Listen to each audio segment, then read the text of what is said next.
Kickstart your morning with Randy Karraker, Brooke Grimsley, and Carey Davis on the opening drive. Presented by Sumner One.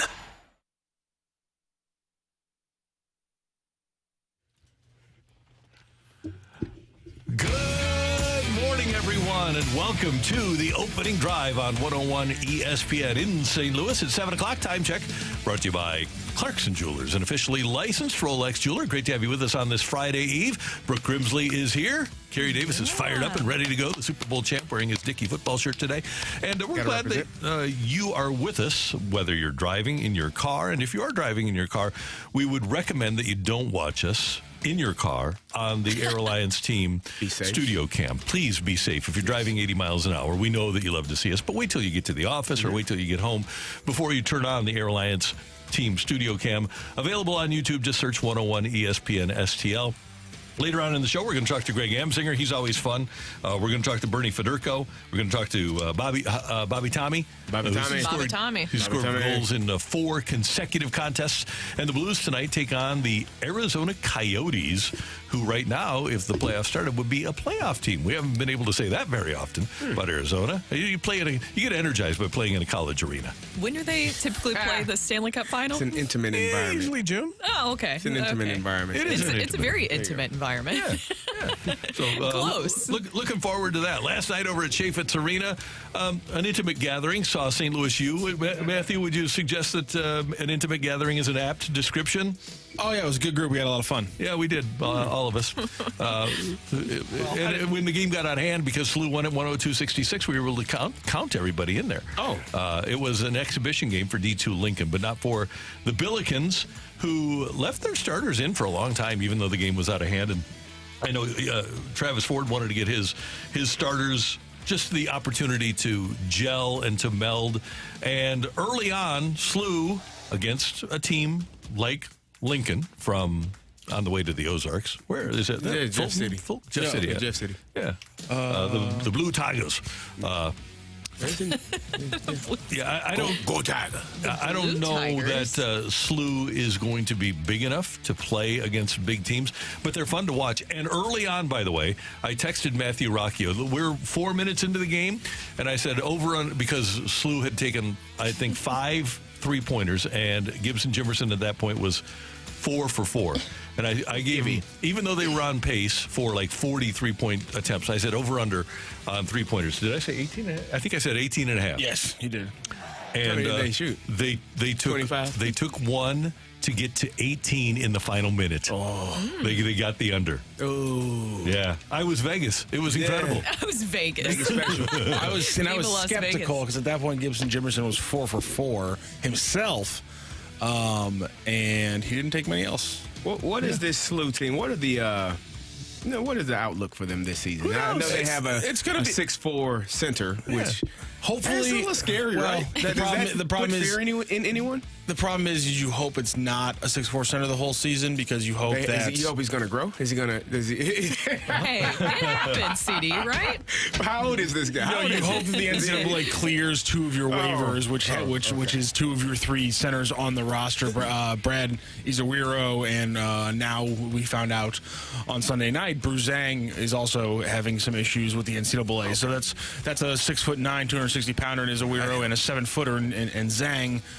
They got Stefan Bustle going last night, who's just under 7 feet and doesn't really know how to set a legal screen, which I'm fine with because I'm okay with guys playing like Shaq and just pushing people out of their way. Sometimes you set that illegal screen intentionally to set the tone. Pushes people, though. I love it so much. And guess what they're going to do from that point on? They're going to run around the screen.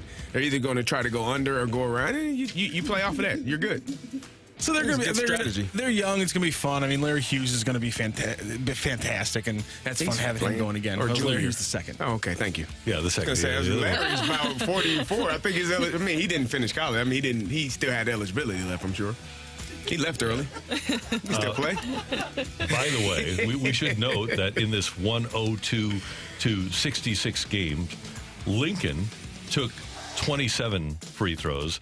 The Billikens took 39 free throws. The attention to detail on the part of the officials was just exceptional. That was a long game. What time y'all get out of there? Oh, man. It was Is that why there was not about that 20 many people to minutes. turn into an intimate environment? The game will last about 20 minutes longer than the game against Money on Southern Indiana. Yeah. But, here's the thing, though. If the family of the refs were watching, they got a lot of great shots. There you go. The scrapbook got a lot of meat last night. And so, good for the refs. It was about They were them. going for? I don't think it got a ever lot should of be about meat them, though. last pro basketball last night. The Warriors scored 105. Nuggets scored 108. Ah, darn it. Yeah. Darn it. At least the Lakers lost again. They did. They are terrible, I think. I think they are. Yeah. I think they might but be. I heard, though, that Anthony Davis wants to play all 82 games this year. How's that going to work out? Is that really going to happen? I don't think that's going to. He's already. If last night is any indication, I don't think so. I think it's going to happen. They stink. Yep.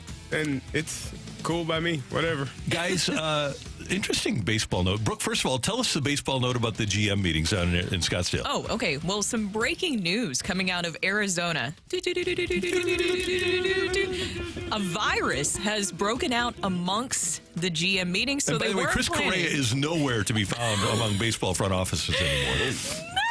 Not that kind of virus. Oh, okay.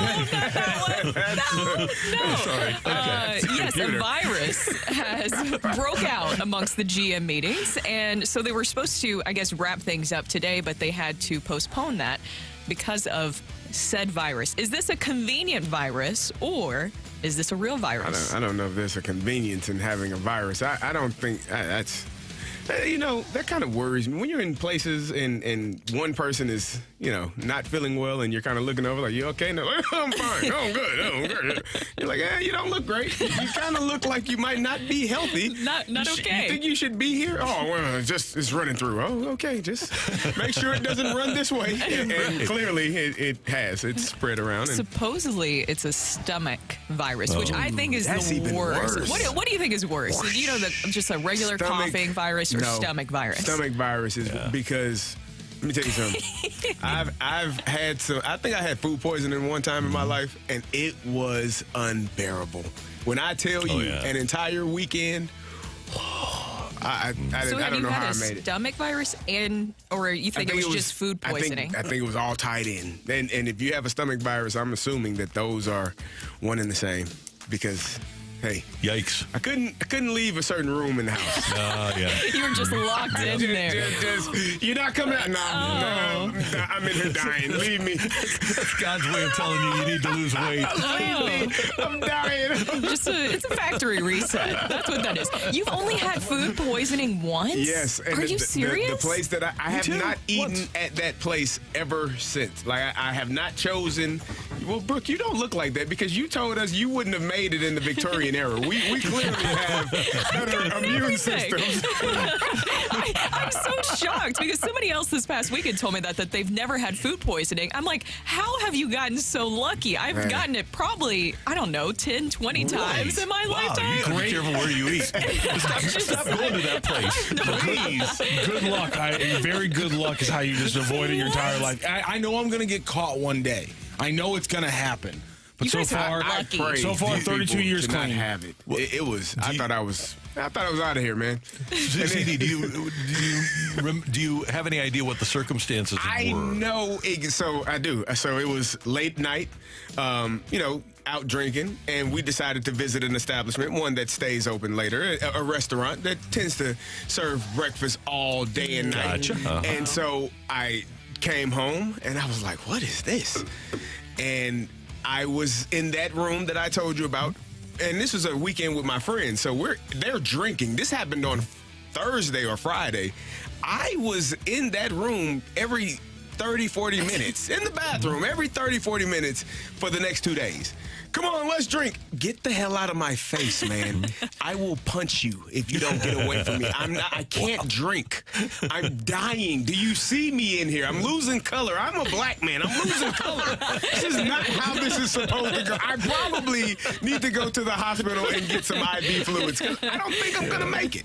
Oh, man. So that's great. Anyway, at the GM meetings, people are taking notice. People recognize winning trends in baseball. And the last 4 full season managers of world championship teams were 55-year-old Davey Martinez, 66-year-old Brian Snitker, 73-year-old Dusty Baker, and 68-year-old Bruce Bochy. So, as a copycat, what does Perry Manassian, the head or the general manager of the Anaheim Angels of Los Angeles do, or Los Angeles Angels of Anaheim? He hired 71-year-old Ron Washington, regarded as one of the best, if not the best teachers in the game. Washington made his major league debut on September 10th, 1977 as a player. He's managed a team to the World Series. He is revered in Atlanta for those young players that the Braves have. As a matter of fact, one of the lines from the story in The Athletic, it's great. It's so good. I'll give you 2 great ones. The first one is, in 7 seasons as the Braves infield guru and third base coach, Washington went about his job with more energy than some players 5 decades younger. Not that they didn't go hard, it's just that Washington goes harder. He's impossibly tireless, a septuagenarian, fungo-hitting, cigarette-smoking, charismatic, side-splittingly funny, baseball-loving machine, a baseball man to the core. Later on in the story, it points out that Washington is credited by players themselves for turning decent Braves infielders into very good ones and very good defenders into Gold Glove winners, just as he'd done before with the Rangers, whom he guided to 2 World Series as a manager, and the Oakland A's, with whom he burnished his reputation as an infield guru.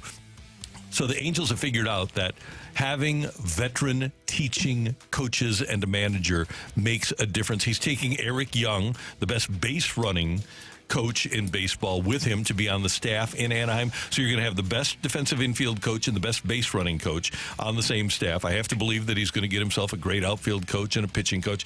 And I would guess that the Angels will turn things around. And it is interesting that these experienced managers are winning and now getting hired. And, oh, by the way, Snitker spent 40 years in the Braves organization before he got hired as the manager. Dusty started out with the Giants, and he was with the Cubs, Reds, Nationals before getting the job with Houston. Bochy started out with the Padres, Giants, and now Rangers. Washington has managed places before. Here, our local point of reference, Whitey Herzog managed the Royals to 3 division titles in the 70s before he got the Cardinal job, led them to the World Series 3 times. Tony La Russa obviously started out with the White Sox, moved on to the A's, where he went to 3 World Series. Joe Torre started off with the Mets, and it wasn't great, but then he took the Braves to the playoffs multiple times, and then subsequent, obviously, to here, took the Yankees to multiple World Series. Most of these veteran guys on their 2nd or 3rd jobs are the best guys in the business. This seems like maybe a trend that is coming back in baseball. You couldn't say ushering in a new era, because that feels weird for saying that for these experienced guys coming, I guess, back in style. But it feels like this is a new trend. Is this something maybe the Cardinals should be looking at, where they're not going to fall behind in this trend? I think they already have fallen behind, Brooke. And they're not that what the Cardinals have done is bad, because Dave Roberts did win a World Series. Now, people say, well, what about Alex Cora? Alex Cora was managing a Dave Dombrowski team. Dave Dombrowski lets his managers manage. Rob Thompson, he lets his managers manage. So it has worked for one franchise, the Dodgers, who tell their manager what to do. But yes, to your question, is this coming back? Are we coming back to actually paying managers and having managers manage? It seems like, if the teams that are winning World Series are any indication, that yes, we are. Does it? No offense to those guys, the Dodgers, but wasn't that the COVID season? It was. It was, Carey. Do we put it? There's an asterisk. No offense to those guys, There's right? an asterisk. So I wonder if we're starting to see, maybe, just maybe, baseball people are starting to understand, Moneyball didn't really work. Yeah. That team, remind me, because my memory is shaky on this. Did the A's win a championship? They did not. Oh. So they went about it, how to spend money. You saw the movie Moneyball, right? But I thought at the end they popped champagne and they were in the locker room. No.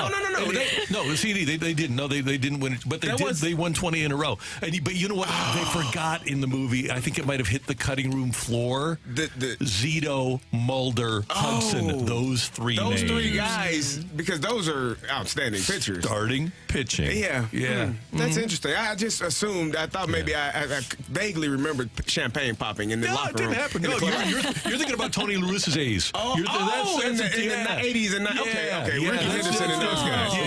Can Bradford didn't win 20 games that year? I could have sworn. It's crazy. I I think that that whole time is more about, it was more about saving money, Yeah, right? totally. That's what it's about. Yeah, That's what Moneyball is about. When Bill DeWitt started the analytics movement with an actual analytics department in 2003, when he brought in Jeff Luhnow, he specifically said, I want to be able to put a price tag on a player. Well, now you have Steve Cohen in baseball, right? And you have Peter Seidler down in San Diego. You can't put a price on a player anymore that everybody's going to pay, because now you have people making emotional buys, impulse buys. And so the old price tag thing doesn't work anymore, because once Steve and Matt signed with the Cardinals, and the Cardinals may have started this one too, once they took Steve and Matt's out from under Steve Cohen's grasp in New York, Steve Cohen said, hell with this, I'm going to give a guy $43 million, see if he can match that. and so that's where this one started. We got a texter from the 314. Just wait until Moneyball 2. You'll see. Follow-up. You might need to change the name. Moneyball Angels in the outfield. Oh, yeah, that would be a good one. Good fun. All right, we're off and running here on 101 ESPN. Coming up, get your text into the Air Comfort Service text line, 314-399-9646, 314-399. Yo-ho! It's Thursday. It's Thursday. That's right. I'm feeling great right now because I thought it was Wednesday. Greg Amsinger at the bottom of the hour, but Sick of It is next here on 101 ESPN.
time for Sick of It here on 101 ESPN. Guys, Bob Nightingale, USA Today, reporting that the Texas Rangers are the favorites to sign Padres closer Josh Hader. I don't know how good the Rangers are. Let me look here. You don't have to search, Randy. They just won. They just won the World Series. Wait, they won the World. They won. Yeah, just a few weeks they won ago. the World Series, Yeah. and now they're going to sign him like one of the best closers. That's what good teams do, Randy. They keep going. They reload. They don't rebuild. I am sick of them getting nice things and not us. Oh, I'm sick of that too. That is very, very fair. Although what would happen, I know, is the guy would have like a 6 ERA here. We'd trade him to Toronto, and he'd go like 26 outings and have 24 scoreless ones. You act like you've seen that before, Randy. What are you talking about? Maybe I have. That stinks. Sick of it. No, I understand it. So, Randy, I don't know if you all have been paying attention to this, but the NFL has been going absolutely crazy with fining players. There have been fines, and I got a list of a few. Patrick Ricard, a fullback, got fined $21,000 for an ISO block. Literally, the job that he is supposed to do, they fined him $21,000 for it. Jalen Warren got fined for pass pro, blocking a linebacker that was blitzing. $43,000, Randy. Deontay Foreman got fined $43,000. Jalen Warren got $40,000. Deontay Foreman got $43,000 for lowering his shoulder and trying to run through a defender. Oh, DeAndre Swift got $10,000 for the same thing. I'm sick of that. You are robbing these players of their funds for doing their job. And this is all offensive guys. This isn't a defensive player hitting a defenseless receiver. This is an ISO block, which I have done numerous times. Randy, I would have just resigned. I'd have just retired. Well, what the hell am I working for? Walter Payton would have been broke. He would have had zero money to do anything. This is absurd. They are fining players for doing their job. Pass pro? That's terrible. Stepping up and blocking a linebacker in the line of scrimmage to make sure he doesn't hit your quarterback, the guy that you all are going to call roughing the passer on, if he just blows near him, it's absurd. And it's not consistent. That's the thing that bothers me. It's not consistent. The roughing the passer is really starting to frustrate me because that one is really inconsistent. Of course, I'm going to go back to the Titans and your Steelers. Did you see that this past Thursday? Oh, yeah. What was that? No one knows. So I'm sorry, you did what you were supposed to do, and that's a penalty? I'll tell you what. This is a job, and I'm not joking here. You know who would be good for this job, too? And I don't know who levies the fines, but somebody who gets football is Jeff Fisher. He gets that football. And Jeff Fisher would not be handing out these ridiculous fines for players making plays that they're coached to do. The better question that I have always had and will always have, where the hell does that money go? That's a great question. Because I've never seen this money here is allocated to this specific place. Can you imagine what you would have been fined on that opening play, the opening kickoff? I got fined $50,000. Yeah. No question. I mean, literally $50K or more, because I probably the entire AFC game check that I would have received. Because that was football. That's what. Was it worth it? Hell yeah! Set the tone. Show ass out there. Get on the sideline. If you haven't seen it, you can look up the AFC Championship game from 2008 on the YouTube, and they actually, Carey makes the play. They have to go to a break because Carey hurt a guy. Yeah, I did. Then they come back and they show it like pretty soon after the commercial break. It's pretty cool. And the Steelers wound up winning that game, if I'm not mistaken. Randy, that was the hardest hitting game I know that I've ever been a part of. People were getting smoked, and it wasn't the Pittsburgh Steelers. So I've asked you before. Ravens. Yeah, I've asked you about if it feels like hitting a golf ball perfectly. If it's like, yeah. Is that sound you get when you make contact and the first thing that hits is the back of their head on the turf? Hey, sign me up. Well, and then it seems a little bit ironic, just in my own personal opinion, because when you say that maybe some of these fines are supposedly to help with the safety, but then it still seems like they're behind times when it comes to concussions and other protocols like that with NFL players and making that a full priority. And I looked it up. I put on my little journalism cap. Apparently the fine fines collected are donated to the Professional Athletes Foundation to support legends in need and the NFL Foundation to further support the health, safety, and wellness of athletes across all levels. I think a lot of former NFL players would like to have that. That's a good question. Where that goes. Yep. Say it again. Can you tell me one more time where it The goes? fines collected are donated to the Professional Athletes Foundation to support legends in need and the NFL Foundation to further support the health, safety, and wellness of athletes across all levels. You know, the NFL has a committee that deals directly with former NFL players, the NFLPA, Players Association. If they sent that money to them and let them allocate those funds, it's called Legends. I don't know if it's the same thing. Doesn't sound like it, though. Conrad Dobler's knees were about the size of basketballs, and we used a walker, and he would go to the NFL insurance people, and they'd say, "Oh, you're fine. You're healthy." Randy. Right? Yeah, that's the way it works, right? Yeah. How it works. Yeah. It's a secret. That's an isolated, and it's that way for everybody. What they're trying to do is frustrate the players so much so that they just quit trying. Yeah. Well, you know what, guys, that I'm sick of? I'm just going to do some mathing, as the kids say these days, real quick. When was the last time that the Cardinals played? Was that September? October 1st? Maybe? Yeah, okay. Been a minute. And then when did the World Series end? About a week ago. About a week ago. About a week back. Oh, okay. I'm sick of waiting for this end of the year press conference for the Cardinals. And look, I'm fully aware that it's not happening, I obviously. think it did on Monday or Tuesday. That's not real, Randy. That's know. not a real end of the year press conference. And look, I know that there was other organizations that didn't also do an end of the year press conference, the Yankees being one of those. I'm sorry. I don't want to be in that category. I think that when you have a 91-loss season, you should address media members in a group setting with cameras and have people available to speak to media members, because that is being relayed to the fans. Right, we're the conduit to the fans. Exactly. The fans are the ones who still stuck through, and it was a very frustrating season. I would want to address them. And look, you don't have to go up there and pump up everybody's tires and say, we're going to get 3 starting pitchers, we're going to go get this and that and that. You can at least address and say, hey, this season was not okay, and we are going to work aggressively this offseason. At least show people that you understand the frustrations. I think that even the Yankees didn't do it, and as I mentioned there, but for the Cardinals, I would want to address the fan base properly and not just wait to do a press conference and hope that they forget about what happened this season. Nobody's going to forget about what happened this season, and neither should the Cardinals. And that's what you do by addressing that in an end of the season press conference. Well, Brooke, on a global level, while I agree with you, we know that the Cardinals listen to this show, and they know that we keep old tape and recent tape with completely contradictory statements that we will air. They don't want to turn, because that's what they do, is turn out contradictory statements to the 3 million people that walk through the gates every year. They don't want that. The best way to stay away from your doublespeak is to not allow people to hear your doublespeak. Yes. And the mixed messages were a huge issue this season for the Cardinals, and they have even mentioned that. Why not, though, at least just show the fans that, hey, we're sorry for this. You don't even have to say we're sorry, but you can at least address it. I know that they mentioned roster construction. It doesn't hurt repeating that one last time as you look ahead to this offseason. Right. I agree. Let's get a couple of texts in. Matthew, what do you got?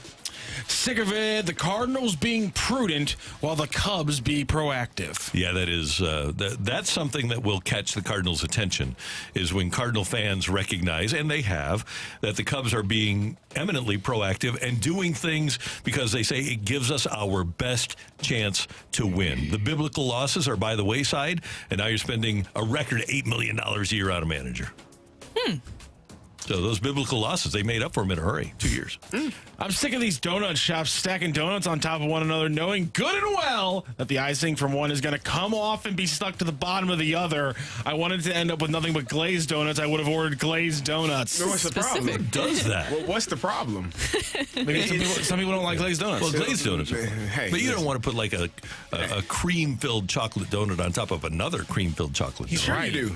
You get a top layer and a bottom layer. You're not worried about the one underneath. You get the one on top. Okay. Then you got a top layer, bottom layer. No. Stack Long Johns, you create problems. It's just an extra layer that you get. It's a surprise. But when you're grabbing it, then, you know, you get it. Listen, that's why you got fingers. That's why you just go ahead and lift those off. You don't worry about it. During the summer in Staunton, each summer in Staunton, Illinois, they stage the Tour de Donut, which is a bike ride through the rolling hills of Staunton, Illinois, 32 miles, 3 different stops for donuts. And for each donut that you eat, you get 5 minutes off of your time.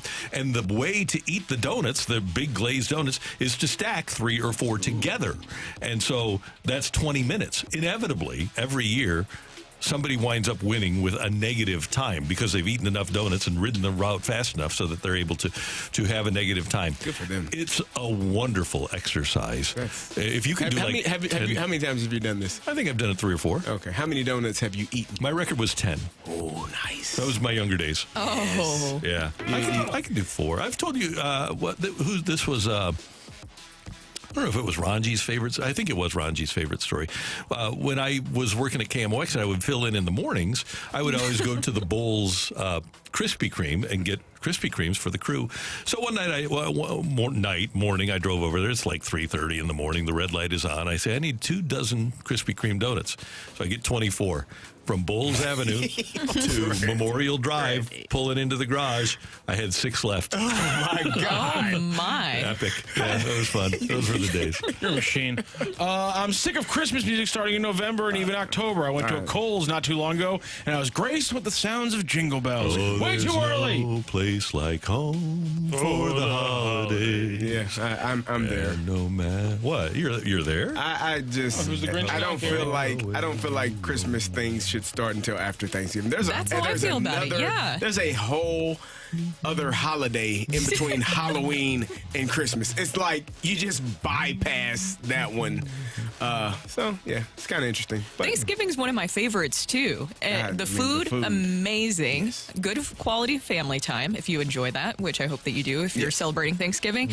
I feel like now with the addition of Black Friday too and how that has really amped up. Oh, excuse me. There we go. It's beautiful. Do you want me to still talk? you should Chestnuts roasting on the Just so that we have a little Matthew. little ambiance. He's not paying attention. Let's fade turn it the. down? Can we? There we go. So that like we can still lounge talk. music. Go ahead. There we go. Oh, So that's now I'll talk over the soothing music. You see, I think that Thanksgiving should be celebrated right over by a fire, cold weather outside, not with Black Friday coming in and making everybody amped up where you're going to go ahead and start that up so quickly. I feel like that has started ruining things, and then people start, getting all their Christmas stuff ready before Thanksgiving too. I just want it separated. I want Thanksgiving, and then you start getting ready for You Christmas. may be asking for too much from people, Brooke. That there's a level of sanity that is required, and some people don't have it. No, Let it snow, let it snow. definitely doesn't feel like it's going to snow anytime soon. Good night. That's going over YouTube. This happened? isn't. Oh. Don't get us in trouble. What I do? Well, isn't I'm it singing. at this point? You can sing that song because isn't 6 there like a seconds. certain Didn't you give me- amount? Didn't you say it was 6 of seconds years? worth? Is Let It Snow in the public domain? That's a good question. What do we got now? Let's raise the level here. Raise the roof. Oh, my God.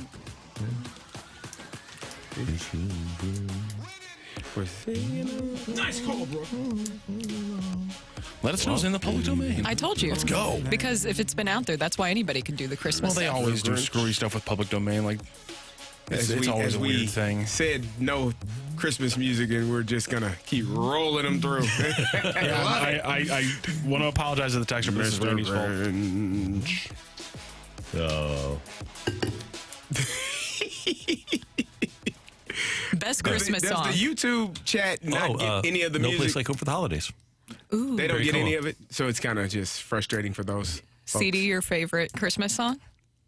Oh, Santa Claus is coming to town. Good one. I saw Mommy kissing Santa Claus. I think we've done a Grandma draft. hit by a reindeer, or what was it? Is that or Santa? Wait, no, it's Grant. By a reindeer. Yes. All right, we got to get to Greg Amsinger next year on 101 ESPN.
This is Rocky with your Sports Center update, driven by Johnny Londoff Chevrolet and Johnny Londoff Autoplex. The Blues back in action after a day off. They face off against the Coyotes tonight. It's a 7 p.m. puck drop, which means we'll have the pregame show starting right here on 101 ESPN at 6 p.m. You want to hear some Blues talk here early in the morning on the opening drive. Coming up at 8:15, Hall of Famer Bernie Federko joins the show, and at 8:45, St. Louis Blues Center's Robert Thomas joins the show for his weekly hit. Also last night in St. Louis sports, St. Louis Billikens, second game of the season, beat Lincoln 102-66. That is your Sports Center update, driven by Johnny Londoff. Find your road and shop 24/7 at londoff.com and londoffautoplex.com. Are you kidding me?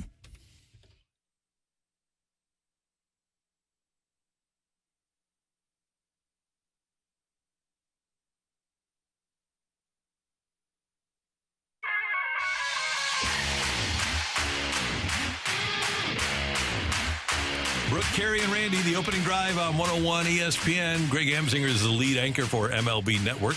He is a native of St. Louis and a product of the Lindenwood University. Oh, by the way, Lindenwood at Iowa State tonight to take on the Cyclones. So we'll keep an eye on that one for you. Greg is on the celebrity line right now. Good morning, sir. How you doing?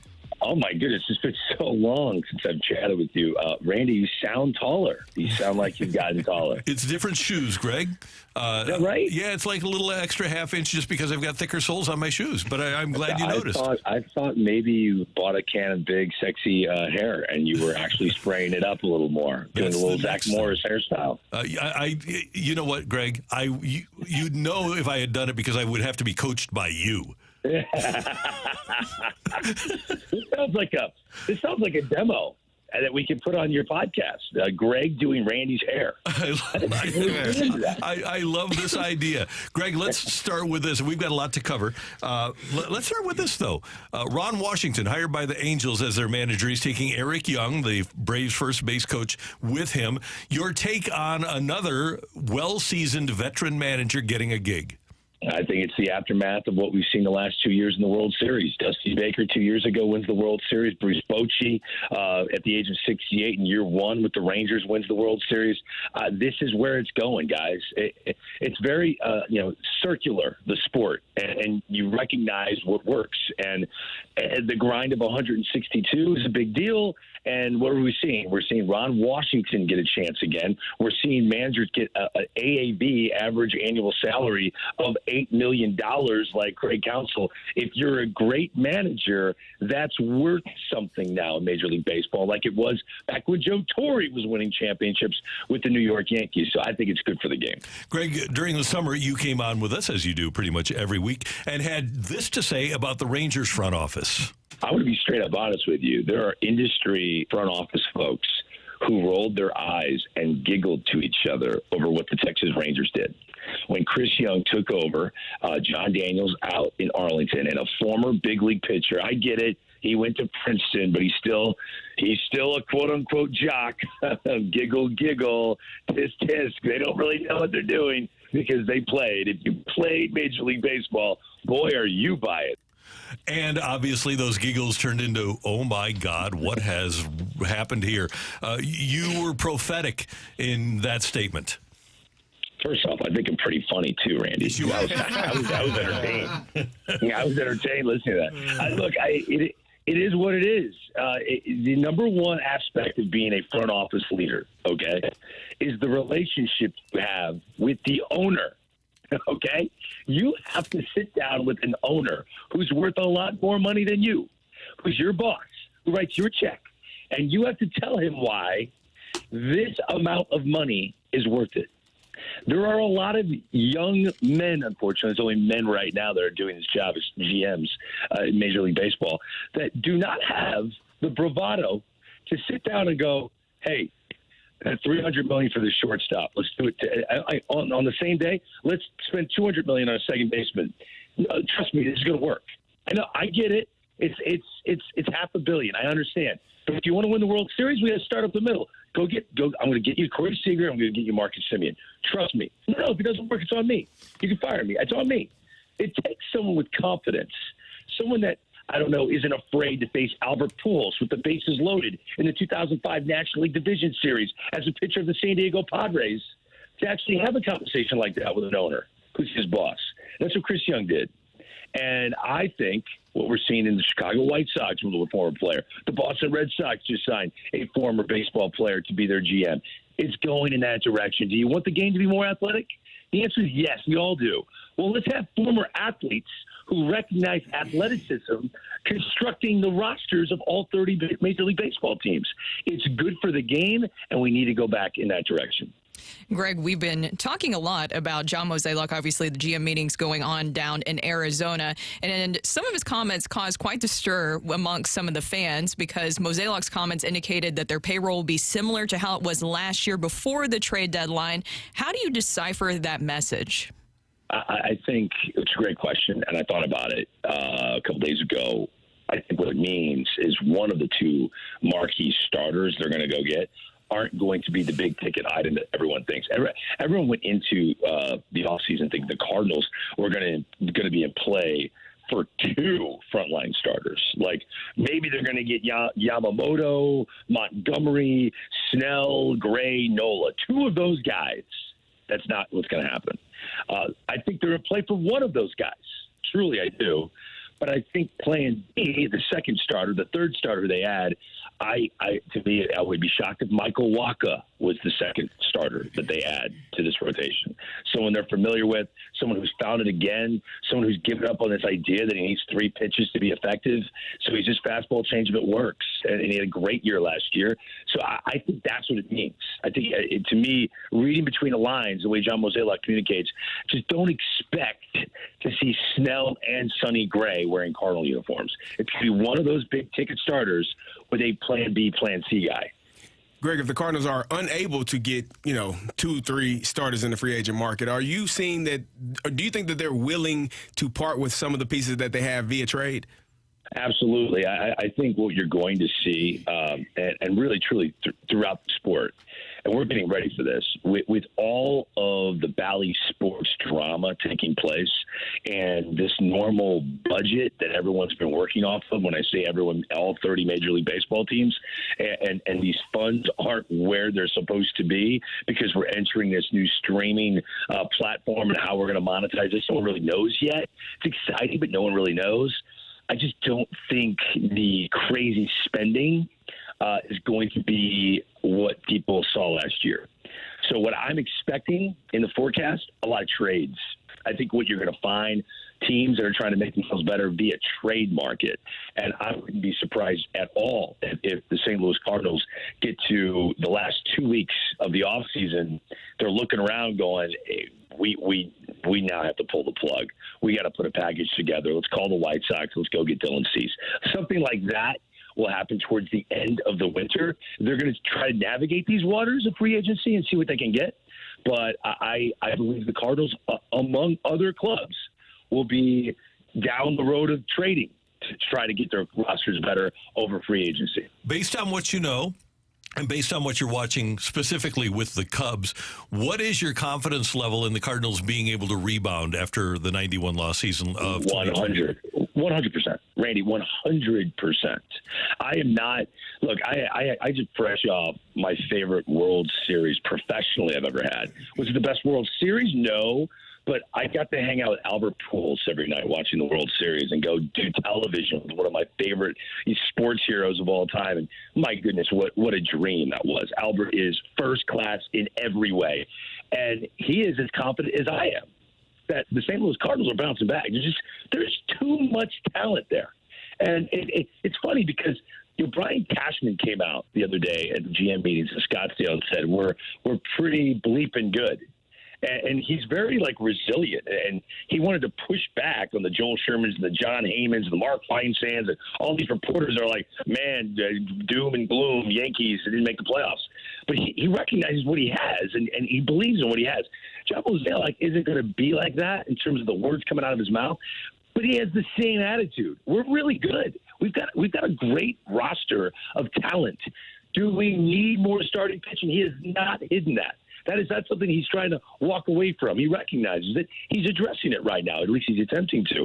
So this team, if you give them 2 more starters that can legitimately stay healthy, maybe a third add depth in case, this team is not They should be expecting to win the NL Central, I'll put it that way. Even with the genius of Craig Counsell on the north side of Chicago, they should be expected to be better than the Cubs, expected to be better than the Milwaukee Brewers, expected to be even better than the Cincinnati Reds, who were disappointing to me at the trade deadline. When you're this close to the playoffs, you get all these young players, and you don't go get anyone. You don't put yourself over the top. I'm really interested to see what the Reds do this offseason. I'm really interested to see what the Baltimore Orioles will do this offseason. It's easy to lose 100 games and draft well when your pick is always in the top 5. It's hard to screw that up. It truly is. It's so obvious who the best players in the country are on draft night. So you let these kids get to the big leagues. Wow, Mike Elias of the Orioles, you're a genius. The Reds, wow, Ellie De La Cruz, Matt McClain, look at all these kids. They're so good. But it takes actual effort. It's actually harder to add to that. Spend millions on top of that and see how you elevate your organization. So the Cardinals are open where their weaknesses are. They're going to address it. They're going to make their team better. And I expect them to be not just in the playoffs. I expect them to win their division, win close to 100 games. 100% I'm confident the Cardinals can bounce back. Well, Greg, I'm assuming when you're saying 100% that you're already having in mind some of those moves that they would be able to make. So in your opinion, what would you consider a successful offseason for the Cardinals when it comes to free agency and also possibly getting something via trade? I do believe a trade is inevitable for this organization. The musical chairs of their position players and the young players, it's wonderful to have a cupboard that's overflowing with talent like that. I think a young player like Juan Yepez is going to get traded at some point this offseason, and he won't be alone. There'll be others involved. Maybe Brendan Donovan gets moved. But the Cardinals are going to have to pay a hefty price if they want a legit starting pitcher who could be made available. I threw out Dylan Cease. He's one of many that could be an option. But I think the Cardinals making a significant trade will be something that happens in this offseason. I think all signs are pointing that they're picking between Aaron Nola and Sonny Gray. I think the Yamamoto sweepstakes are driving north. More and more GMs are recognizing how talented he is. He's probably the number 2 free agent right now. If you're going to look at the biggest contracts that are going to be handed out this offseason, he's going to be behind Shohei Ohtani. We're talking north of $200 million for this young guy. He's only 25 years old. So I think those waters are too deep for where the Cardinals want to be. So they're looking at an Aaron Nola who wants $200 million. I don't know if he's going to get that with an ERA that's been over 4 the last couple of years, even though he's so durable. So I think it's between Nola and Sonny Gray, and then I expect a Michael Walker type, and then we'll add on. Who knows? If it's a Hyun-Jin Ryu, who knows where they go? But I think 3 signings and a trade. And it's going to be a significant offseason. And I'm not even getting into the bullpen. They expect 3 more arms in that bullpen that are brand new. And finally, Greg, we've got the big 75th anniversary of KCLC at Lindenwood coming up this weekend. Yes, I'm very excited about it. I wish I could be part of the event today, but work obligations. I live near New York City, couldn't make it. I'm going to get in late tonight. So I should be at a bar somewhere down on Main Street, St. Charles. If you're looking for someone to talk trash with about sports, just walk down Main Street around 9 or 10 o'clock, and you'll see me somewhere yelling at people. It'll be a lot of fun. You're the best. Hey, safe travels, and we'll talk to you. We'll see you tomorrow.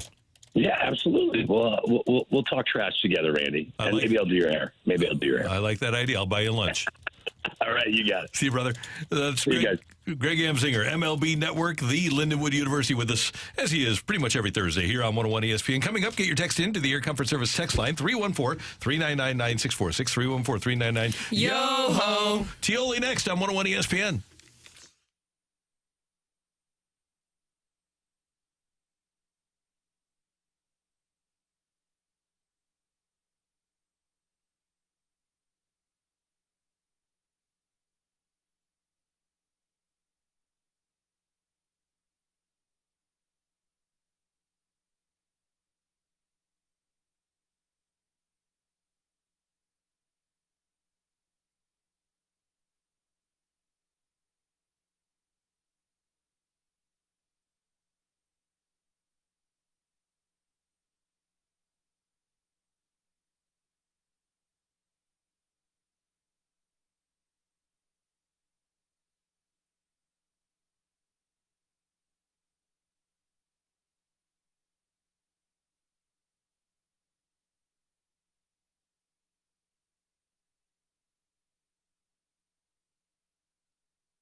Send it right back. Get your text into 314-399-9646 and give us your take it or leave it. Brought to you by Gloria Lou Realty. Visit GloriaHasTheBuyers.com and start packing. That's my final offer.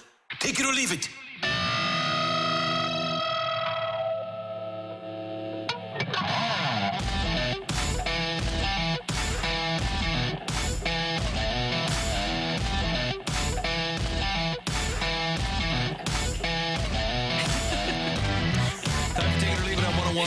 ESPN, Brooke, Carey, Matthew, Randy, and we do welcome your texts. Kids, Mizzou plays Tennessee this weekend and then Florida the following weekend at home.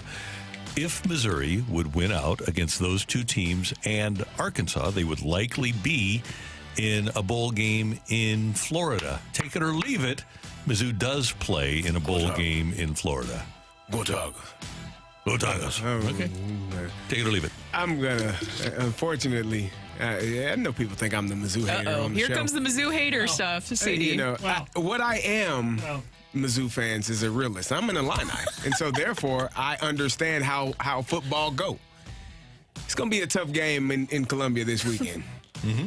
I am a realist. Have I not ever been have you heard me sit on this show and say anything other than realistic things that are it probably going to happen? Am I sunshine lollipops? You're negative. Rock, you can't say that. So being honest, You're negative. Being honest sounds to you like negativity. On this show. Only when I'm speaking Rock, of Mizzou. you can't talk about any of this. Because I'm always negative, not realistic, right? Is Mizzou going to win this weekend? Negative. They got a good shot. Yes or no, sir? He didn't believe that when he said that. Yes or no? Are they going to win? Do you believe they're going to win, or do you think they're going to lose? Yeah, I think 34-28. Win or loss? Win. Okay. So you think they're going to win? Yeah. Wait, you said how much? 34-28. Okay. Cool. I don't. Does that make me a negative person? No. I think it makes me a Because realist. everybody has their opinions, Rock. There you go. By the way, You can't roll your eyes to that. the folks at ESPN have the Illini playing in the Quick Lane Bowl in Detroit. That's one that every player, when they go to college, strives to get into. We are looking forward the Quick Lane Bowl to it. Yeah. Randy, at this point, we just want to get in the bowl game. Just a bowl game. Yeah, it's just eligible, right? I just want to win a game. Yeah. Talk to me about playoffs. Don't talk to me about bowl games. Kyle Bonagura of ESPN has Mizzou playing in the AutoZone Liberty Bowl. No. Nice. Yes, they do. Where's that, in Tennessee? No. It is. It's in Memphis, and they've done that enough. And nothing. I love Memphis, but the Liberty Bowl. Have you guys been to the Liberty Bowl? Yeah. No. Several times. It's not It's the a bowl? best No. experience, and nothing against them. I had to go several times. One with Arkansas, back-to-back years. With Arkansas one year, and I was like, well, that's surely the last time I'll go to that bowl game. And then Mizzou the next year. Man. Brutal. Yeah. So the more knowledgeable Mark Schleybaugh of ESPN has Mizzou playing Iowa. We have played Iowa in a bowl game before. They have them in the Cheez-It Citrus Bowl on January 1st in That'd be Orlando. great. There you go. What happened to the Music City Bowl? Everybody came to their senses and decided. Well, actually, Bonagura has Tennessee playing in the Citrus Bowl. But if you have the draft, right? Yeah. If you're the Music City Bowl, you're taking Tennessee. If Mizzou wins out, they have an opportunity to play in a better ball game. Now, if you lose that game, which you did to Georgia, and you allow that to ruin the rest of your season, you get what you get, and you don't have a fit. Yep. By the way, Oh, that was a nice saying. That's what you tell you. That's what you tell your kids. You get what you get, and you don't have a fit. there you go. My favorite bowl for Mizzou to play in, and I might even go January 1st, the ReliaQuest Bowl in Tampa. Right now, Bonagura has Auburn playing in that one, and Schleybaugh has LSU playing in that one from the SEC. So I'll take it because of that one. I think that would be a good fit. Okay, let's do it. So we were talking to Greg Amsinger a few minutes ago, and he was talking about the possibility of trading some players. Take it or leave it. You're more willing to see Brendan Donovan leave than you are Nolan Gorman. Leave it. I'm going to leave that too. I'm going to leave it just for the fact of I think that Brendan Donovan is more valuable with the Cardinals. And if you even look, remember when he got injured, the numbers offensively, how much they dip for the Cardinals in his absence. His versatility is there. I know that you could say, well, there's Tommy Edman there, and he's a very versatile player. But offensively, I think there's more of an upside with Brendan Donovan. He can be your leadoff hitter. Who else is going to be your leadoff hitter if it's not Brendan Donovan? I mean, you could do Lars. I guess you could. But I Sorry, like him as not to rain on your parade. I don't see Newt Barr. I mean, you could.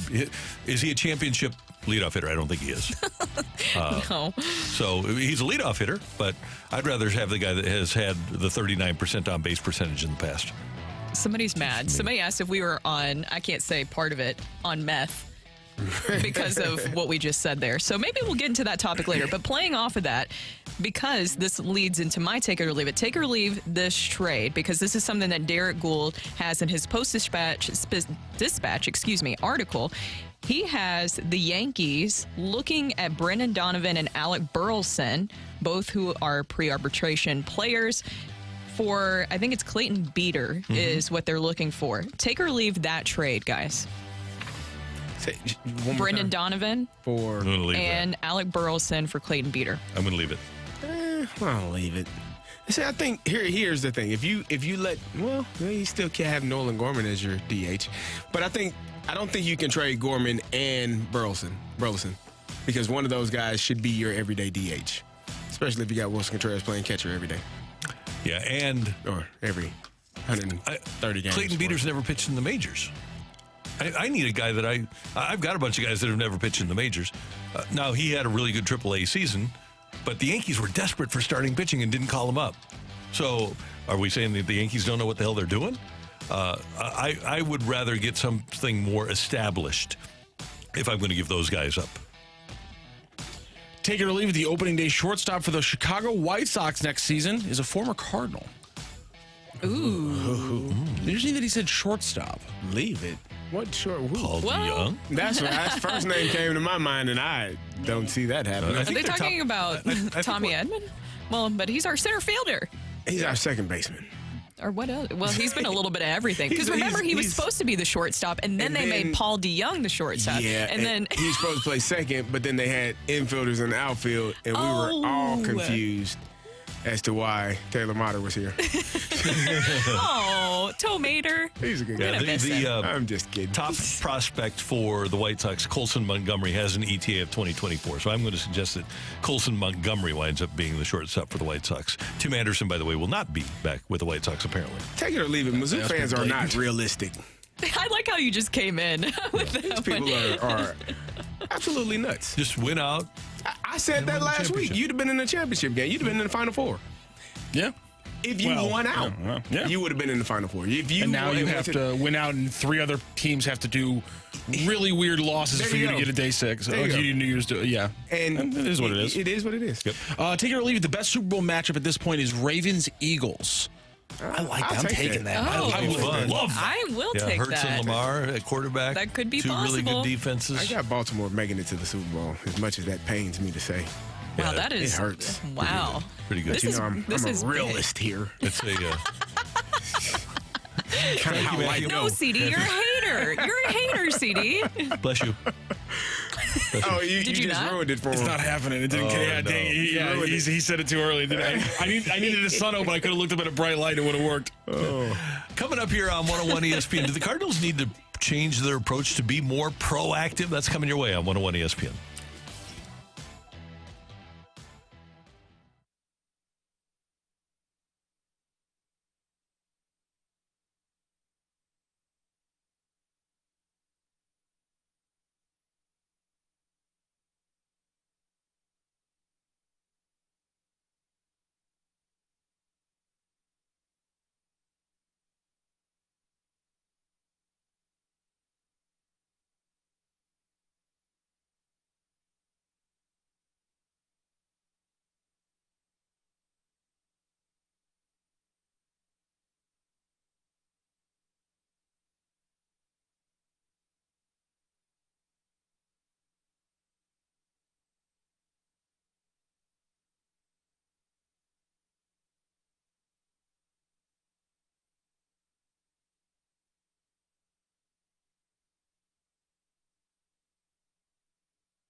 perspective on the day's top stories. It's the Opening Drive's Fresh Take.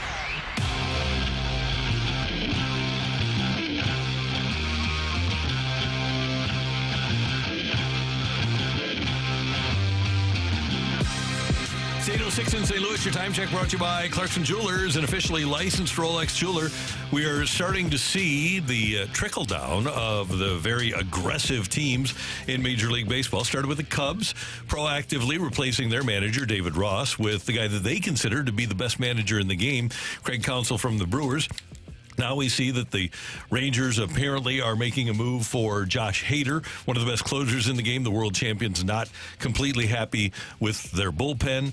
And you're seeing the other teams around baseball starting to make their moves. And previously, we've seen the Mets be proactive. We've seen the Phillies obviously go out and spend to be proactive. The Dodgers are every year. The Giants have made their move with their manager because they weren't happy. Even though they were in the race until the last couple of weeks of the season, they weren't happy with the culture that they had built in that clubhouse. So they went out and got a veteran manager in Bob Melvin.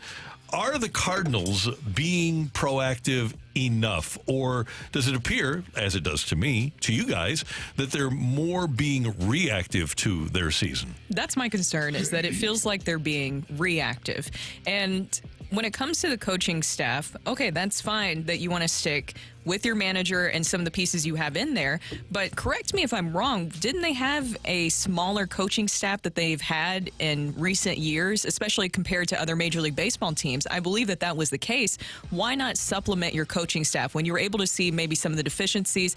And if you are going to bring in a young starting pitcher, or if you're going to rely on a Gordon Graceffo to come up at some point this season, or even a Tink Hintz, or maybe a Michael McGreevy, why not have something else on the coaching staff to really supplement making sure that you can get the most out of those young pitchers? Because what we did see was a regression across the entire pitching staff last season. And this is nothing against Balake, but the problem that I have is that he has no major league experience. He came from Duke, wonderful, great school, but does he have a voice that major league pitchers are going to listen to and adhere to? I don't know. I do know that there are former major league pitchers, one that spent some time with the Cardinals down the stretch of the season, that these young players, I think, could learn more from. I look around the lineup and I say, who got better with this coaching staff working with them? What individual player, and there were some, by the way, that got better. But am I concerned about young players like Walker and Mason Wynn advancing with the coaching staff as it is currently? Yes. And am I particularly concerned that in the entire organization there's not a catching instructor? Yes, with the issues that you're dealing with right off the bat with your veteran, Wilson Contreras, and then you have whether it's Kisner or Herrera, I would think that it would benefit the Cardinals to have somebody to teach catchers how to catch. Just saying. To answer your question, it is reactive, because when you are proactive, you have end-of-season press conferences. You stand up and answer the questions that the fans want to know, the media wants to know. It's great leadership. That's what being proactive is. It's the ability to not shrink in those moments and stand in front of it. And here's the thing about being a great leader. Everyone is not going to agree with what you say. So what? Leadership is doing the things that are best for our group, even if everyone does not agree with it. And everyone will not ever agree with everything that you do. But being steadfast, being comfortable, being confident in who you are, what you have, what you need to do to make your product better. That's what great leadership is. That's what being proactive is. This is being reactive. And now you're just trying to scramble and say, oh, well, we're going to do this. You have to, one, be able to say what you say, mean what you say, and then go out and do it. And I think the Cardinals are, and we're talking about John Mozeliak specifically, when you go out and say we're going to go get 3 starters in the offseason, the difference between saying that and saying our plan is to try to get 3 starters in the offseason. Now, that may change depending on how the rest of the season plays out, because guess what?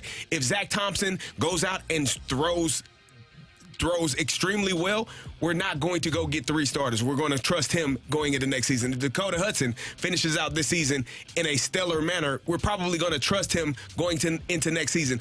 That's a real conversation, and when you have those real conversations, people can respect it instead of saying, this is our plan, we're sticking to that, and then all of a sudden, we changed our minds. And here's a point about being proactive. With Bill DeWitt coming out last month saying we're anticipating lower revenue because we aren't going to sell as many tickets, it tells me that your plan is not to do something big and bold. Because if you do something big and bold, this fan base is going to buy tickets. They're going to react to that. So maybe they didn't have the press conference because they knew, even though they should have had everything they needed to say by August 2nd, they were out of the race and they traded everybody. By August 2nd, they should have known what they were going to say and known what they were going to do. So unless you're not planning to do something big and bold, why would you say we anticipate lower revenue because of lower ticket sales? It's just not a good look. It really isn't. And you want to be ahead of the trend. Somebody texted this in. I thought it was a great point. That we're on they meth? were behind. Oh, no. Please, Literally, no. as the texter That said. person, and they said it multiple times. They were very upset about us saying that Donovan should be moved. But they pointed out that the Cardinals were behind on the swing and miss trend. Remember? And they have admitted that they're going to change their pitching approach. And I think that that's how you look at this, too. You don't want to be behind on the trend when it comes to recognizing that maybe you can supplement your coaching staff. As we were talking about the pitchers, their starters finished with the 3rd worst ERA and the 2nd lowest strikeout rate in the National League last season. That is being behind on a trend that everybody else seemed to be prioritizing when it comes to swing and miss stuff. So you recognize that you were behind in those ways. You need to be more reactive moving forward. It would have been great to have it into the season press conference because I think, like you said, CD, standing there and addressing people, showing that you're not afraid, even if it's not something that people are going to like or agree with, that you're still confident in the path that you have moving forward, should at least give some people some sort of comfort when it comes to addressing what needs to change and that you will be proactive moving forward. That is the Fresh Take here on 101 ESPN. Coming up, we're going to head into the Blues booth. Blues in action tonight against the Avalanche over at Enterprise Center. And the Hall of Famer, Bernie Federka, will join us next on 101 ESPN.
Hey, you need to know about the best real estate agent in town. Her name is Gloria Liu, and she has a proven track record. She's the owner of Your Home Sold Guaranteed Realty, and she knows that as a home seller, you need assurance, and that's why Gloria is going to guarantee to sell your home at your agreed-upon price and time frame, or she'll buy it. Gloria has been successfully selling homes in our area for over 20 years, and she can do the same for you because she already has buyers. That's right.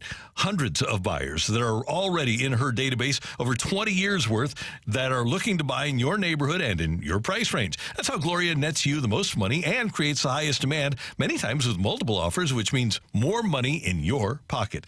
Gloria sells for more money and sells faster when compared to your average agent. Gloria Liu is not your average agent. She's St. Louis local real estate authority with 20 years of experience, hundreds of homes sold in just the past 12 months alone, and the only agent that I would trust to sell my home. It's Gloria Liu, 314-325-6888, 314-325-6888, or visit GloriaHasTheBuyers.com.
Everything St. Louis Blues as we head into the Blues Booth. Presented by Boardwalk Hardwood Floors, a proud partner of your St. Louis Blues. Find your perfect new floor at our 4 convenient locations and online at BoardwalkHardwood.com.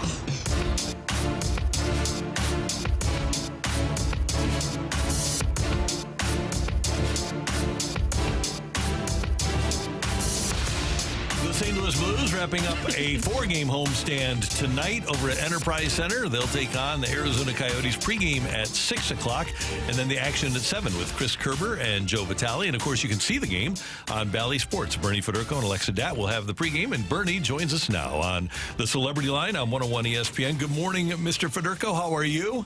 Good morning, Randy. I am excellent. Thank you.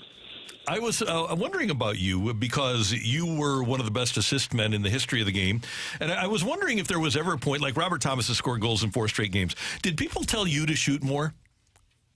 Yeah, I think so. I think for the most part they did. I mean, it's something, a mindset that you have all the time. I mean, you're a certain type of player. If you're looking for your wingers all the time, you do it. But you also have to shoot the puck every once in a while to keep everybody honest out there defensively. And I think I scored a lot of my goals, too, by, just going to the net after I made the pass and picking up rebounds and getting tip-ins on that and stuff. So, and I think that's kind of what Robert is trying to do, shoot the puck more. But I think he needs to get more involved with his wingers, and I think his wingers have start scoring, too, as well. So that he can, I think, feel probably more of an accomplishment because he's more of a passer than he is a shooter. Bernie, obviously it was a great weekend for the Blues where they were able to win 2 straight, and they carried that momentum a little bit into the first period of this past game, but then it dropped off in the second period. What was the biggest difference that you noticed of why they weren't able to really just carry that over? Brooke, they did. I agree with you. They played a really good first half of the first period, and I think when they didn't score in the power play, and then all of a sudden Winnipeg got a power play goal, things kind of changed. I think the momentum was switched over to the Jets, and the Blues just couldn't seem to find the rhythm that they had with the forecheck, and I don't know why that is the case. Because they have been forechecking so well, and it was like line after line was going out there for the first 10 or 12 minutes of that game. So it's a strange game. It's a pickled game, and sometimes you have to give the other team credit. And I thought Winnipeg, especially their big line, Scheifele's line, really kept the Blues really off balance. Every time they were out there, they had good scoring chances. And I think the Blues started getting all of a sudden back into that defensive shell, trying to protect the lead instead of going after the team offensively and starting to score some goals. So, I give Winnipeg an awful lot of credit the way they played that game, on Tuesday night. Bernie, you talked about the power play and not scoring again. They're 1 for 28 this season. Do you think it's starting to get into their heads that they're not having this success on the power play? Yeah, I think it's definitely in their heads, Carey. But I think they've got to create more opportunities. They didn't get any power play chances on Saturday, and then they only had one chance on Tuesday. So I think that they've got to, get involved a little bit more, and whether, you're getting pulled down or you've got to be battling more so that you can get more penalties taken against you, and then you're going to get some more power play chances. But, right now when you only have one power play in the last two games, it's hard to complain about, that you didn't score on it because you only had one chance. So I think it's a matter of this team has got to continue to skate, and they've got to continue to work and outwork the other teams. And when you start outworking teams, then you're going to get those power play opportunities. And somebody's going to have to pull you down or hook you or do the little things that are going to cause and create penalty chances. Bernie Federko with us on 101 ESPN. And Bernie, it wasn't too long ago that you could play a team like Arizona and it'd kind of be a walkover. It's amazing to me how much parity is in this league. Unless you're playing the San Jose Sharks, pretty much every other team in the league, and the San Jose won a game the other night, but pretty much every team in the league can beat anybody else on any given night. Absolutely, Randy. There is parity, and I think the teams that obviously have struggled over the course of the last few years, they get the high draft picks, and obviously scouting staffs are good. General managers know what they have to do, and you build a team, and you get some really good fine young talent. And that is exactly what was happening in Arizona, with Keller and some of the young kids on that team. And I think that Armstrong has added some good veterans to the mix there, and they're a real good hockey club. They've got good goaltending. They're dynamic. They skate well. So yes, you can't take any team for granted. The Coyotes really took it to the Blues earlier this season, and I think the Blues need some retribution tonight. They've got to play a lot better, and at least they know what they're going to have to handle, and they're going to have to be skating because the Coyotes will attack. And if you're going to sit in your own zone and try to protect that, you're not going to have the success. So the Blues are going to have to be really on their toes. They've got to get the puck north, and they've got to do the forechecking tonight instead of being forechecked like they were the last time these two teams played. Bernie, you mentioned the importance of the power play and working through that. It looks like Scott Perunovich was seen yesterday working with the second power play unit, and he mentioned to reporters that he expects to play tonight. What will he bring to the lineup? Well, he's the opportunity to he's a puck handler. He's a puck mover. He won the Hobie Baker award as the top defenseman in college a few years ago by being the setup man, on that team with scoring goals. So, he's the key back there offensively. And I think the Blues are trying to create an offense. And when Scott's in, he sees the ice very well. He's the same as what Krug is. Both those two guys are guys that will handle the puck. They're the guys that want to be the quarterback on the power play. And that's what Perunovich will have to do is, get the puck to the middle, get shots to the net. I'm sure that's what they want to do is get more shots. And, of course, you got to see the passes, the passing lanes, and set up plays as well. But he is a very skilled, defensive or offensive defenseman, and that's what he's going to be one to use for. Bernie, if you were a player on this team, that Craig Berube mentioned after the last game that they just didn't play hard enough, didn't skate hard enough, weren't quick enough or hard enough in the second period. What would be said to kind of get that mojo going for the team to play consistently and play hard every period? Well, I just think everybody it's a mindset. Everybody knows that after you come in after the first period, I think that with Kevin Hayes was on, the other night after the first period and said, hey, you know what, the first period was real good. The first part of it was, and then all of a sudden we started getting back on their heels and stopped skating. So it's really more of a mindset than anything.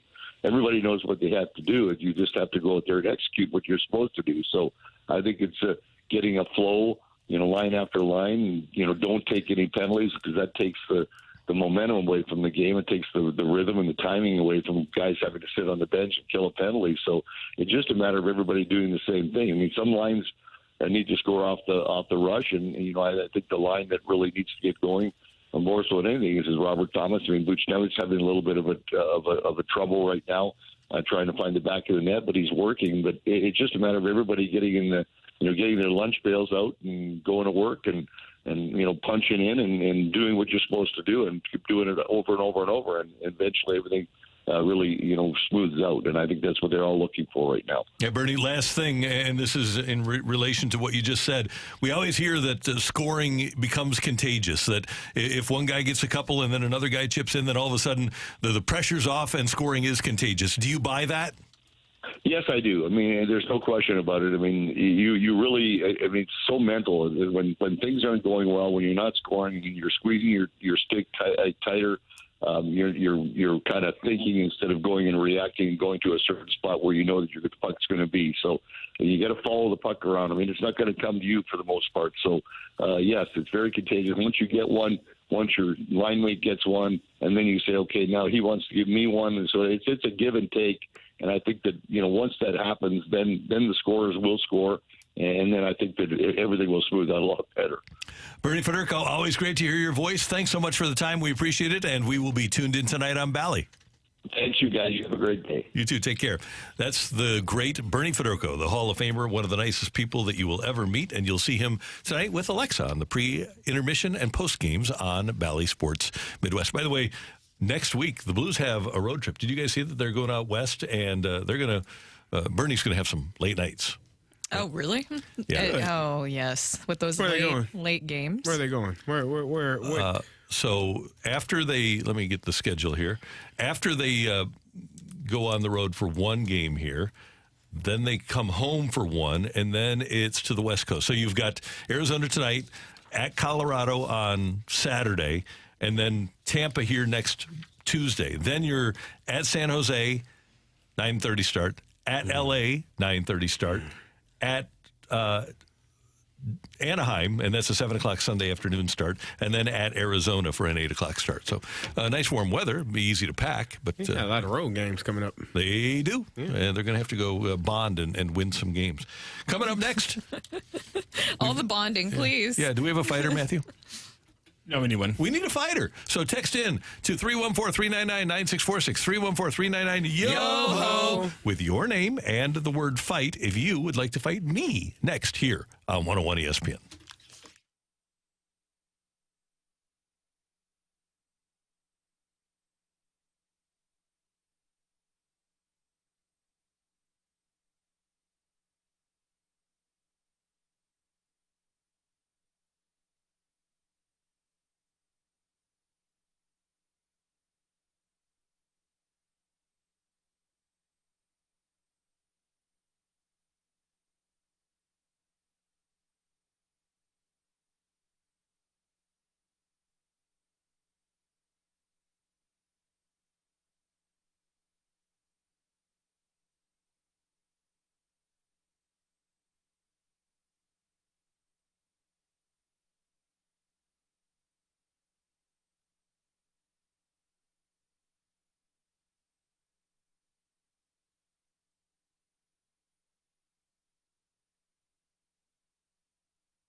This is Rocky with your Sports Center update brought to you by Saliga Heating and Cooling. The Blues back in action facing off against the Coyotes. It's a 7 p.m. puck drop, which means we have the pregame show starting right here with Alex Ferrario and Joey Vitale at 6 p.m. Also last night, St. Louis Billikens were in action with a 102-66 win over Lincoln. And our boy Carey's Warriors faced off against the Nuggets and fell 108-105. That's your Sports Center update brought to you by Saliga Heating and Cooling, an independent American Standard heating and air conditioning dealer.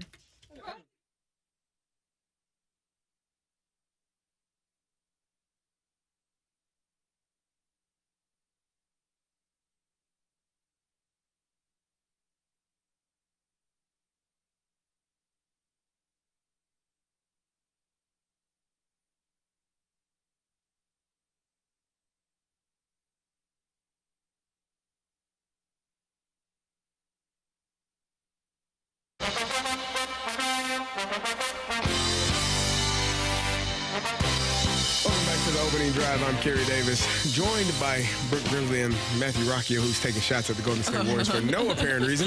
Is that and was it is was time that the for score? the fight. Did I get this? Wait, did I get the score wrong? Did you have Did I to get the say score Carey wrong? Davis's Golden State Warriors? You just Well, you want me to say my Nuggets? I mean, you didn't have to even mention the All right. Warriors in that manner. But I feel it's like I cool. needed a third score. I'm sure you did. I misread. It is time for the fight. Our fighter today is Paul. Paul, how you doing? Pretty good. How you guys doing? Doing wonderful. Are you ready to take on Randy Karraker? Yes, I am. All right, here we go. 4 NFL teams have lost 4+ Super Bowls: the Patriots, the Broncos, the Bills, and which NFC franchise? Is it the Eagles, the Cowboys, or the Vikings?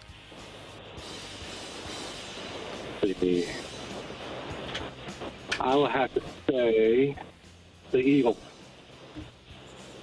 Who is the only skater in Blues history to score more than 400 goals?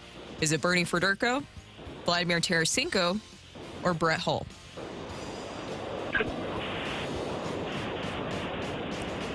I would say Berserker. Rock is hilarious. Alex Ovechkin has almost a 300 goal lead on number 2 on the active career goals list. The lead on the active assist list is almost as impressive, with this skater having 200 more than the next closest. Who is it? Is it Sidney Crosby, Anze Kopitar, or Nicholas Backstrom? Crosby. I didn't hear you. What'd you say? Crosby. Sidney Crosby. Okay, thank you. Happy 92nd birthday to Whitey Herzog. Happy birthday, Whitey. Whitey won 2 World Series in his career, in '82 with the Cardinals, and with which other franchise? Is it the Royals, the A's, or the Mets? Either the Royals or the Mets. 82 with the Cardinals. What's the Royals before? I'll say the Royals. All right, we will double check our score and we will bring in Randy Karraker. Paul, how you feel? Not so good. Okay, well, that It's a lot happens. tougher. It's a lot tougher when you're on the phone. Yeah, Yeah. We hear that. I wouldn't know. We do the fight every day. We're not privy to that part of it. But Randy is he's a tough competitor, and he actually, as much as he doesn't say it, he enjoys all of our listeners, but he loves winning. So that's just his. Yeah. Oh, I think it's clear that he loves winning with the air horns, all the He's sound effects. competitive. Randy, you and I could be teammates. Yeah. He doesn't like winning. Yeah, Randy, say hello to Paul. Paul, good morning. How you doing? Good. How are you? Good, thank you. Thanks for listening. Thanks for playing. I'll always listen to you guys. Thank you. All right, Randy, you ready? Ready. 4 NFL teams have lost 4+ Super Bowls: the Patriots, the Broncos, the Bills, and which NFC franchise? My Minnesota Vikings as a kid. Didn't win one. No. What a shame. Darn it. Who is the Joe only... Kapp and Fran excuse Tarkenton me. were their quarterbacks. Thought that was the you end had, of the sentence. Terrific run, number 44, Chuck Foreman.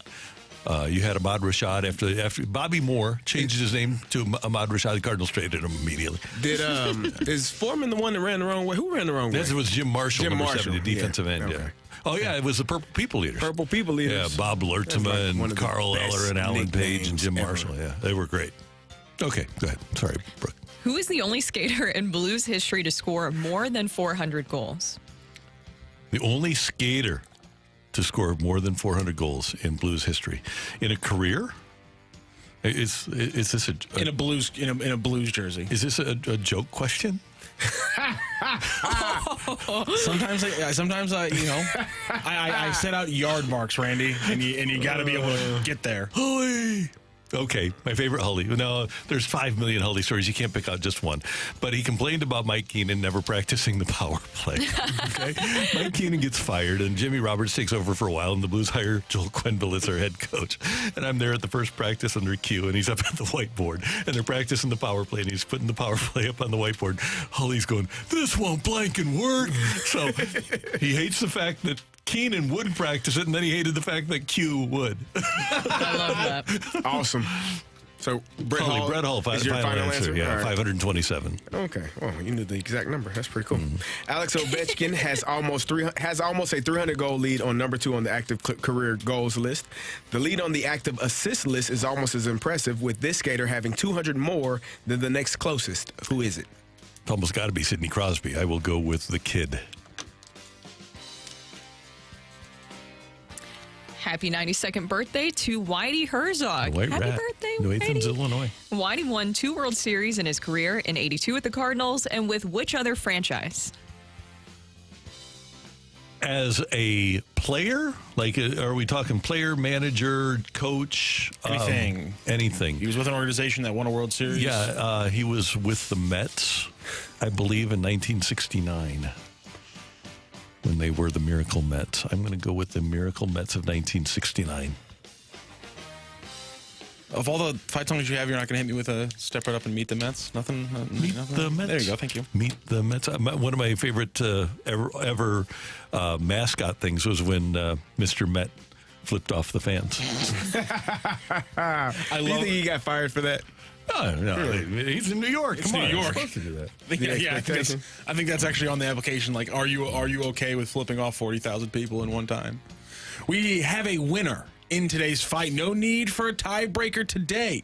Does Paul come in and make us a little bit worried here in this week? We already had one winner take down Randy this week. Do we have another listener take down Randy? Or does Mega Mind get a little revenge here on a Thursday? Ring that bell. Go crazy, folks! Go crazy! A winner and still champion of the fight, Randy Karraker. Oh, I'm sorry, Paul. Randy Karraker hit the jack, and he beat you 4-1 today. It's okay. Yeah, that'll happen. Don't worry. He'll do that sometimes. Let's go through those questions. 4 NFL teams have lost 4+ Super Bowls. The Patriots, Broncos, Bills, and it is, in fact, the Vikings going 0-4 across their franchise. The only skater in Blues history to score more than 400 goals. Brett Hall, he's got 527. Again, Bernie Federico, more of an assist guy, as we were just talking to the Hall of Famer a little bit before. He has over 700 in a Blues jersey. Alexander Ovechkin has almost a 300-goal lead on the number 2 on the active career goals list, but Sidney Crosby has a 200-assist lead on Evgeny Malkin, his teammate, for the active career assists list. Pretty impressive there. Guys. Yeah, how about that? How about that? And again, Ovechkin's so good that Nicholas Backstrom, a very good player, is 3rd on that list in the active career list. Absolutely incredible. And happy 92nd birthday to the White Rat, Whitey Herzog. Whitey won 2 World Series in his career in 82 with the Cardinals, and he was the scouting director of the 1969 Mets, his first World Series victory in his career. So a 4-1 victory for Randy Day. Paul, thank you so much again for joining the fight and joining the show today. Thank you. Thank you, Paul. Yeah, Paul. Oh, man. Come on. Paul didn't deserve that. Here's my It was a good here's my thing, Randy.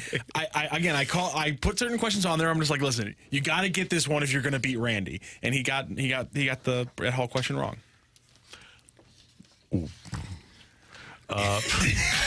Why?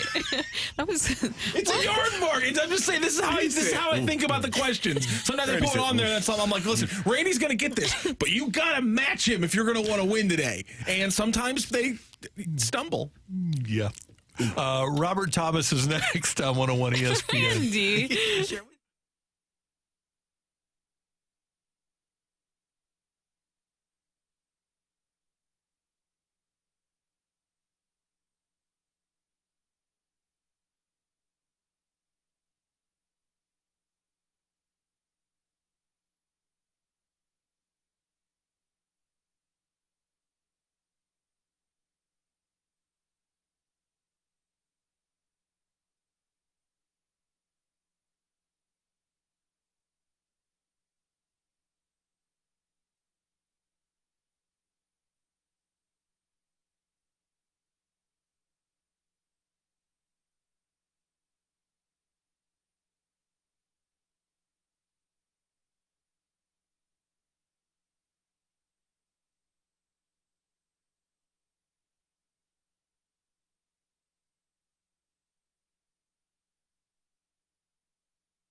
This week, we welcome AutoLoanPro.com to the show. And when you go in to buy a car, you sit down with the finance person at the car dealership, and they say, well, here's the best rate we can get you for your loan. And I never even really thought about it. Well, why not go and look at competition and find the best rate? And that's what AutoLoan Pro does. Go to AutoLoanPro.com, and they're going to work with over 50 lenders to help you get the very best financing. Why should you take a 5.9 when you might be able to get a 1.9 from AutoLoanPro.com? And there's more reasons than just that. You know, making a large purchase with finance can be complicated, especially if you might have had a hiccup with your financial situation. A lot of people did during the pandemic with the way that the economy was and the way that jobs were. Well, the Auto Loan Pro will help you get back on track with little to no money down. They're going to work to get you the best rate possible. It's a great company. They're going to do great work for you. If you're in the market for a new vehicle, don't just accept what the dealer says. Go to AutoLoanPro.com.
Inside the Blues locker room. What a goal by Robert Thomas! It's time now for Blues forward Robert Thomas on the opening drive. Driven by Pure Performance, the only stop for all your aftermarket vehicle needs. Get it over the line. They hit the trailer. Thomas. Score! They've broken through. Robert Thomas, second of the year. To the middle. On his forehand. Score! Robert Thomas. Goals in 3 straight games. And the Blues have taken a 2-1 lead. Thomas shoots. Score! There's the answer, Joe. Robert Thomas. Team leading 5th of the year. 2-1 score. 3:05 to go. Period number 1. Blues center Robert Thomas with goals against Colorado, New Jersey, Montreal, and Winnipeg. A 4-game goal scoring streak. And Robert joins us now, as he does every week, on the Celebrity Line on the opening drive on 101 ESPN. Robert, congratulations on the way things are going on the ice. How are you doing this morning? Doing well, guys. Thanks. Do you like hearing those highlights? I don't know if I just got jinxed or what, but we bring good luck, Robert. Don't worry about it. I was laughing when I was hearing it. I was like, it's like one of those, don't tell the goalie he's got a shutout going in the third period that everyone knows. Exactly. So that was good. Good. Hey, I want to ask you this because we always want to get to know you, and we know that you like to get out and golf, and you can't do that as much during the season. But are you an outdoors guy, for example, like with the nice weather that we've had this week in St. Louis? Do you look for when you go out to eat to find a patio? Do you have to get outside during the nice weather? Yeah, I love the nice weather. Yesterday was great weather. It was probably the best of the bunch, and I was outside all day, just doing things around the house. So, love being outside. Love being out there with my dog and just running around with him. So it's a blast. How's Moose doing? Moose, he woke up with a little too much puppy energy today, so he's running around. But other than that, he's great. Robert, you got to tell whoever's texting you you're on an interview and you're trying to take care of some business here. Robert, I was wondering, so earlier this year we had, we talked to Wainwright every week, and he had to take off his social media, just remove himself from all of it. As a player now, with as easily as accessible you are to fans, do you all pay attention to some of the outside noise that fans may say when you're playing well or when you're playing poorly? Personally, not too much. I got rid of social media a couple years ago. I always found myself just stuck on my phone looking at it, whether it was hockey related or not hockey related. So don't go on it too much, but I definitely think some people do. I don't know to the extent that people do, but I know people always love, getting support from fans and stuff, and I know that goes a long way. Okay, I'm intrigued here. If it has, how has leaving social media improved your life?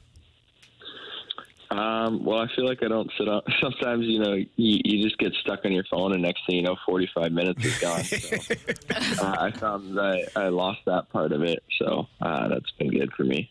I always think that's good. I want to get rid of social media, too. I feel like it would be relaxing. I love it. You don't have to worry about any of that stuff. I want to get rid of all of it. Oh, no! yes. Give me a landline. Catch me when I'm at home, baby. Robert, did you even have to deal with the landline growing up? I did have a landline. Okay. My parents always had one, and there was a number that we just knew we could call, and then it got disconnected. We want to go back to that. Well, I'm gonna ask you some hockey questions now. Obviously, it was a great weekend for you guys, and then going against the Jets, it felt like you carried that momentum into the first period, but it changed in the second period. What was the big change there for you guys? Yeah, I think we were chasing the game. I think it's something that we need to improve on. We started to build something there, the two games and going into the first, and then we got scored on, and it kind of changed us a little bit.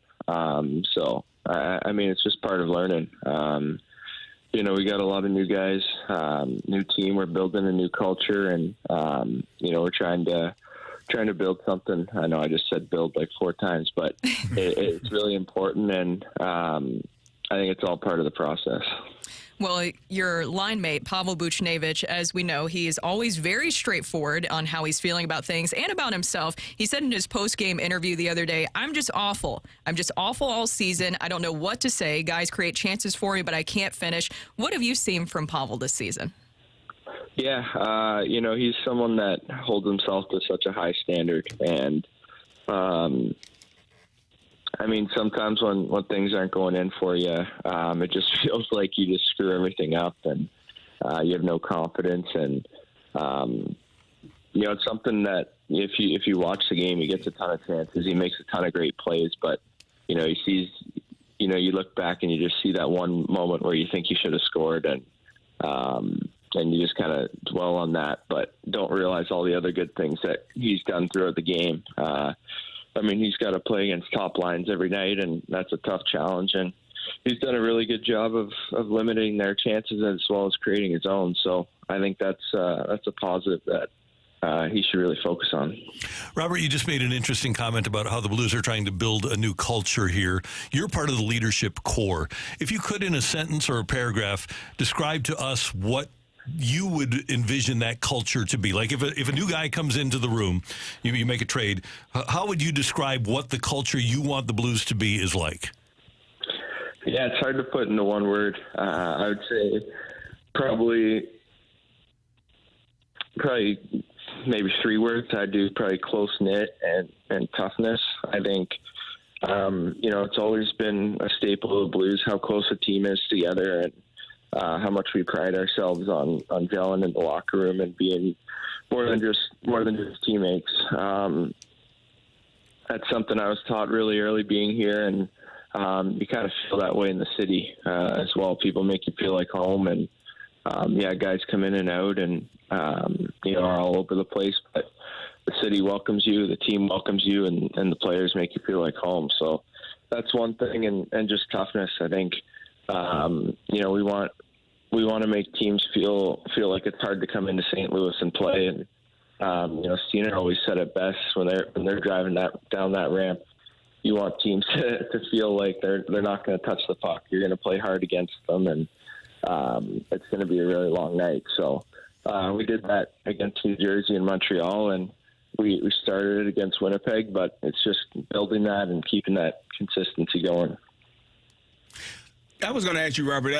So I coach high school football, and obviously my kids have a lot of sayings, things that I say that I don't know that I actually say, and the kids kind of make fun of me. Are there any comments that Berube makes that he says, and you're like, oh, you kind of chuckle like, this guy's crazy. He's funny, but he's kind of crazy. In what means? Oh, just like something where he's talking to you all and driving a point home, and you understand the point, but he's getting after you all a little bit and just letting you know this is what needs to be done. I think there's probably a couple things. When he gets going on a rant, he kind of fires himself up and keeps going on the point, and you get the message and how strongly he feels about it. He makes sure that you really, really get the message. So that's awesome. So, has he done that this season? Yeah. It happens a couple times. But it's good. It's good to hear, and it's good to hear really how important he feels about it. But you've been around, so you are used to it. For the younger guys that are coming in, do you just look around and see their reactions and their faces, and you're like, yeah, get used to this? I think it still really hammers home even after you've heard it for 5-6 years. So it's pretty good. That's awesome. So Carey played for Mike Tomlin in Pittsburgh. Dick Vermeil was the head coach of the Rams when they won the Super Bowl here. One of my favorites was, gentlemen, you can't ease into a street fight. Yes. And Tony LaRusso, he said about the players, he said, they're men, not machines. Carey, your main Mike Tomlin one. It is what it is one. And then one of my favorite that he would say, I'd rather say whoa than sick 'em.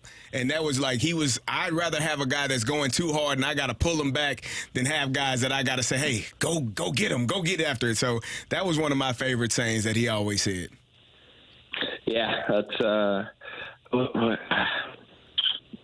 I'm trying to think. I don't got it on the top of my head. Yeah, but you into your later years, because you played for Chief for such a long time now, what he does say, you're going to be saying them. You don't even realize it. Carey and I don't realize, but you're going to, like Carey said, he doesn't even realizing his players are doing things. So you're going to be saying it for a long time. All right, Arizona in town tonight. It's been a weird series, especially the COVID year where you guys basically had a 7-game series with them. What is it about Arizona that they give you guys so much trouble?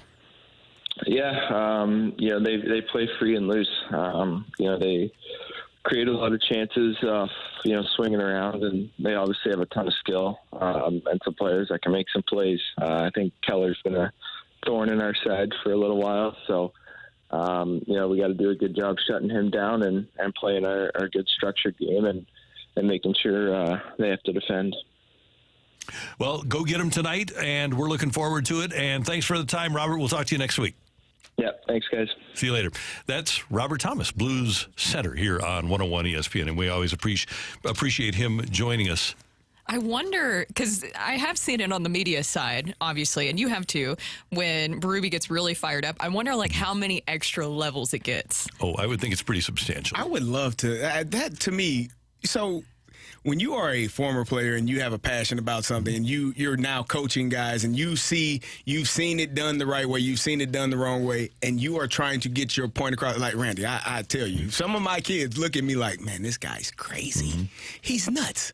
And I don't know what I'm saying half the time, but I know I mean what the hell I'm saying when I say it. So, yeah, you get your point across, and then hopefully guys, they take the message. Don't worry about how it's said. Just take the message and get the job done. And my impression of Craig Berube is the speech before Game 7 in Boston. That's so right? good. Yes. And that is my impression of a fired-up Craig Berube. If you haven't seen it, just go to YouTube and do Craig Berube's speech, and you'll find it. Coming up, fortunately, we do have Blues hockey tonight against Arizona. Otherwise, we might have to air the worst football game in the history of football. We'll tell you what it is next on 101 ESPN.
Hey, it's a little bit cooler today. Today's a great day to head to the Fenton Bar and Grill for their tantalizing Thursday special, which is meatloaf with your choice of 2 sides.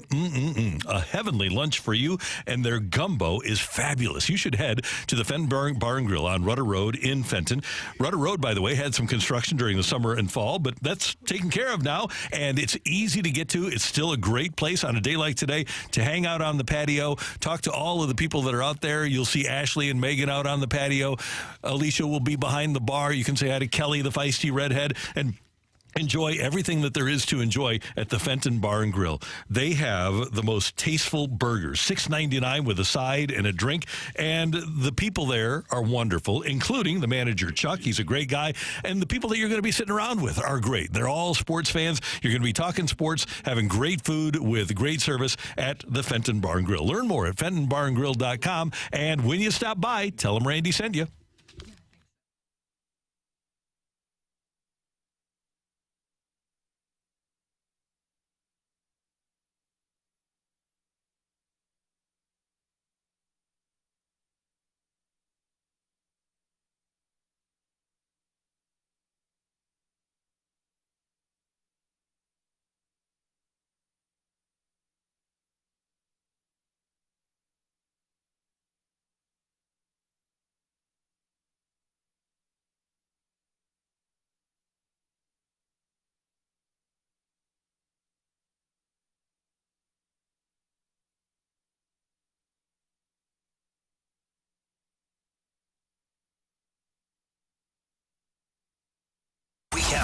biggest sports stories of the day on the opening drive with a Rush Hour Reset.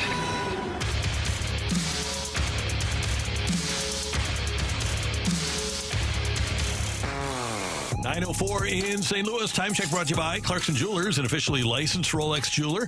Blues and Coyotes tonight, 6 o'clock pregame, 7 o'clock face-off here on 101 ESPN. The finale of a 4-game homestand for the Blues before they head on the road for one, come home, and then head out on a 4-game West Coast trip that'll take them to San Jose, Anaheim, L.A., and Phoenix. So that'll keep the Blues busy over the course of the next couple of weeks. Meanwhile, tonight, if you have Amazon Prime, find something other to watch rather than Al Michaels or Kirk Herbstreit. It's going to be 40 degrees and cloudy with the wind whistling off of Lake Michigan at Soldier Field.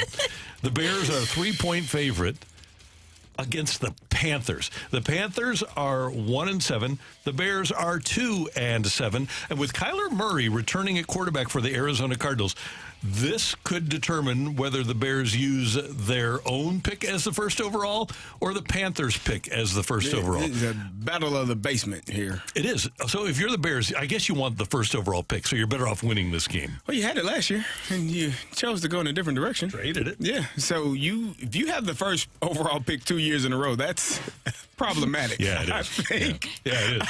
That's a bad thing, yeah. I think you are working in the wrong direction. Mm-hmm. If you can, has that ever happened? Has a team ever had back-to-back first overall picks in a draft? Yeah, Cleveland did with Mayfield and Garrett. Oh, yeah. Did they? Okay.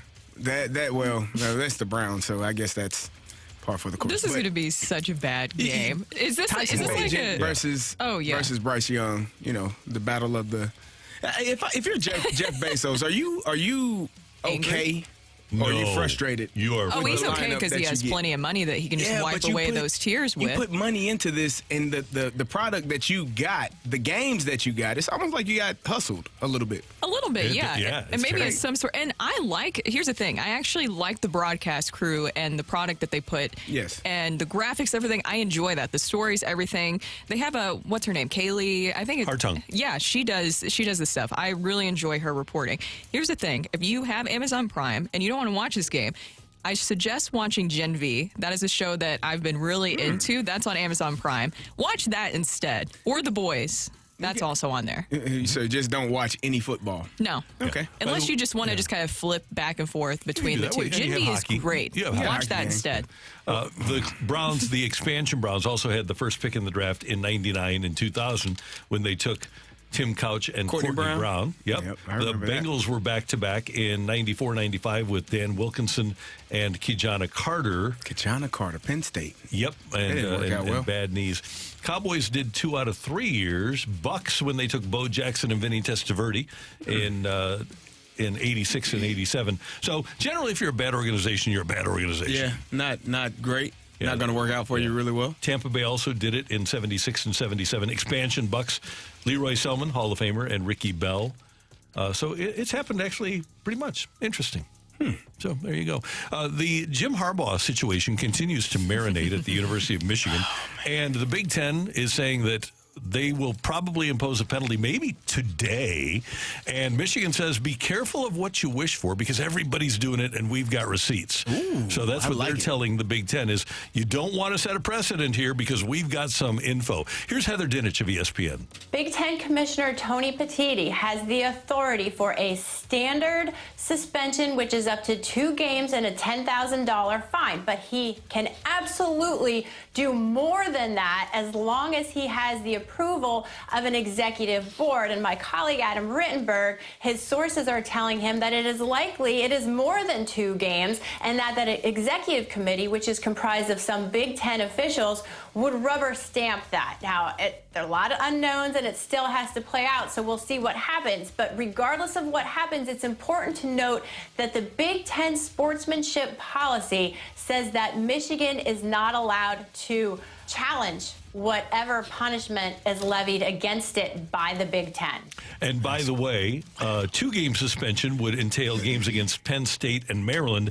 A 3-game suspension would entail games against Penn State, Maryland, and Ohio State. I think if they are going to suspend him, I think they're going to try to bring the hammer down, especially since, as she said, there's nothing that Michigan can do in terms of appealing it and trying to get out of it. They threatened a lawsuit. That could be it. Yeah. But again, I don't know that. I think the Big Ten has to come down on them. And if Michigan does have receipts of other teams doing this, bring them out.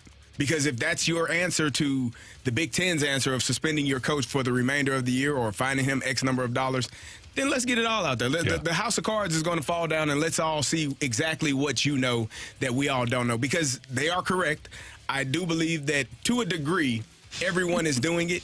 And you have opponents showing plays, and you match it up on the sideline. Now, Michigan seems to have gone above and beyond with having coaches and staff members on opposing teams' sidelines watching opponents. But, if everyone is doing it to some degree and you just did it better, I don't know how you would be mad at that specific team. But who is actually going to really hold them accountable is my question, because they also stated there really is no timetable on how this is going to work out. And after watching everything that happened with Bill Self, by the way, he got a big contract the other day. I don't really believe that anything is actually going to happen. That's my question, is what is actually going to happen here? Nothing. So we'll have all this big fuss, but I don't think anything's going to happen. And he'll go to the NFL and nothing will happen. Exactly. That's the realistic path. I'd go. It's interesting, man. It's just football, NCAA, like, it has, in my opinion, always been the land of the lawless, and people can do whatever the hell they want to do. And if you close your eyes, nobody's paying attention. We're not going to, unless it's just overly egregious. And I think that this, because of, like I said, you have a staffer on an opposing team's sideline. Like that, wearing that opposing team's gear, that's a little bit strange. Yeah, it's pretty bad. That's not great. Highly dubious, maybe, is the way to go. And I am fully invested. I've been sending you guys articles on everything that's coming out with Connor Stallions, because I need a documentary on him ASAP. The latest being is that he supposedly was running a vacuum cleaner refurbishing business with a former player, and they were living in like a $500,000 house together.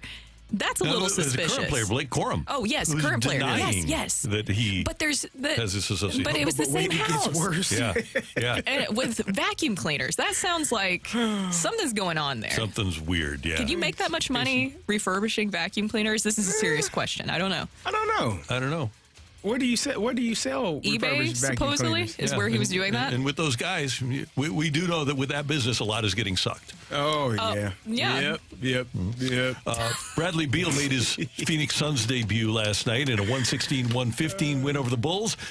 Beal, who has been injured early in the season with a foot injury, 13 points, 4 rebounds, 4 assists, and things went well. Things didn't go as well for Eric Gordon of the Suns, who went 0 for 8 from three-point land, and one of the most hated men in the NBA, Grayson Allen, starts for the Suns, goes 8 of 13 from 3. Good for him. Pretty good. He's almost like big game Gibson Jimerson. I would say if you are Bradley Beal, you might want to get accustomed to 15 to 18 points. Yep, I would think so. Unfortunately, you're not gonna get 30 points a game with those other two playing ball. That's how basketball go. Right. And we should note that Jordan Goodwin had 6 points with 2 rebounds as well for the Suns. And SLU, the alma mater of the said Jordan Goodwin, was a 102-66 winner over Lincoln last night at Chaifetz Arena. They take on Illinois State on Saturday night, 7 o'clock at Chaifetz Arena. All right, there's your Rush Hour Reset on 101 ESPN. Coming up, Greg Amsinger has some interesting thoughts about where the Cardinals are headed in free agency this offseason. That's next on 101 ESPN.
Hey, it's Carey for Window Nation. Do you have old, drafty windows? Does your furnace work harder than ever to keep your family warm?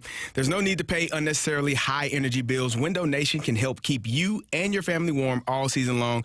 Window Nation's energy-efficient windows are specifically designed for climate change and will help to keep the cold air out, lowering your monthly energy costs by up to 30%.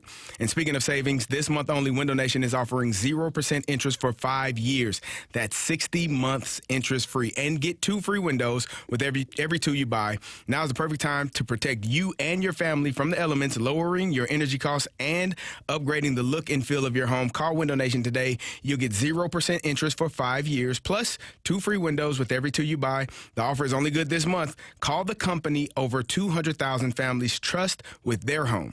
Window Nation. Call 866-90-NATION or go online at windownation.com. That's 866-90-NATION or go online at windownation.com.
Isn't going to be like that in terms of the words coming out of his mouth, but he has the same attitude. We're really good. We've got a great roster of talent.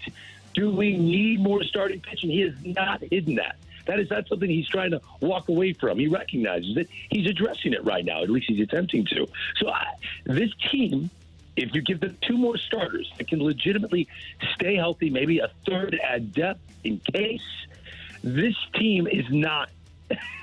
They should be expecting to win the NL Central, I'll put it that way.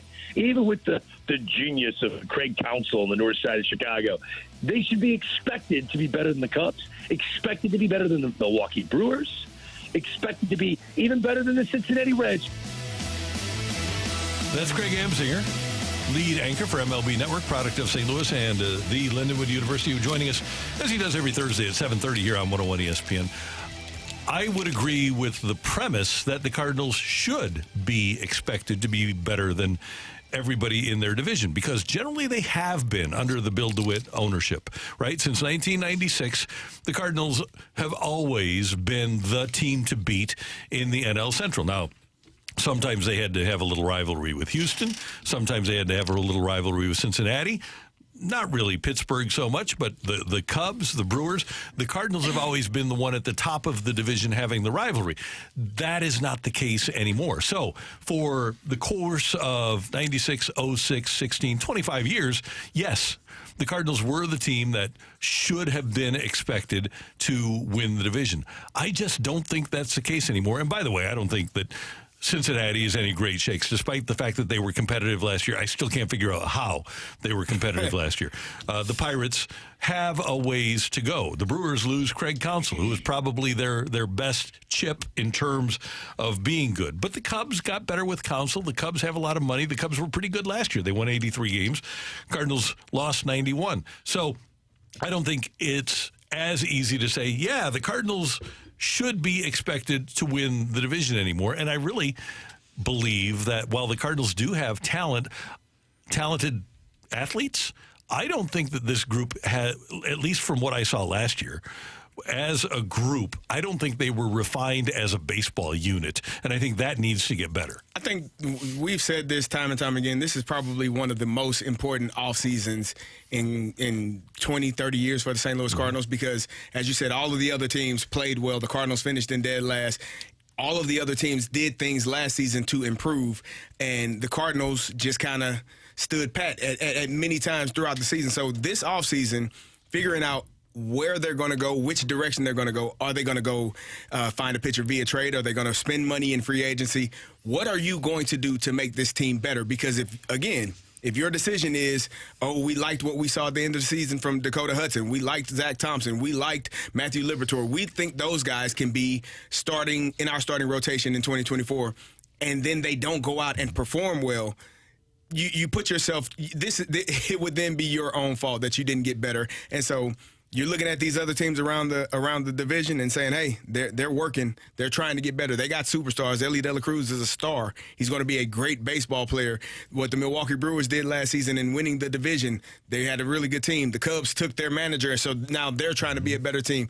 The Pittsburgh Pirates were playing extremely well until the injury bug bit them, and now they finished fourth.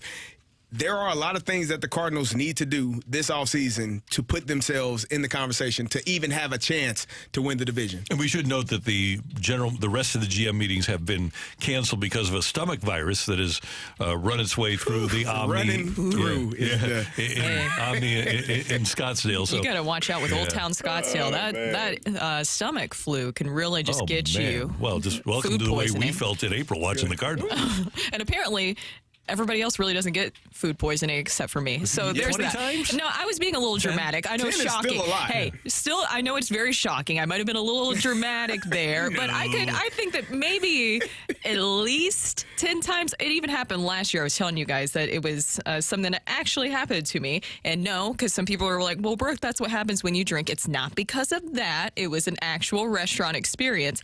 But we did get some comments from John Mozeliak right before things were shut down. John Denton of MLB.com tweeting this out yesterday saying, when it comes to their strategy, for us, our checklist is starter, and then let's see what we look like. We have position player talent / depth, so we also want to explore the trade market in case we aren't successful in the other being the free agency market, which is in line with what Greg Amsinger was talking about, that he thinks the biggest splash is going to become via the trade market this season.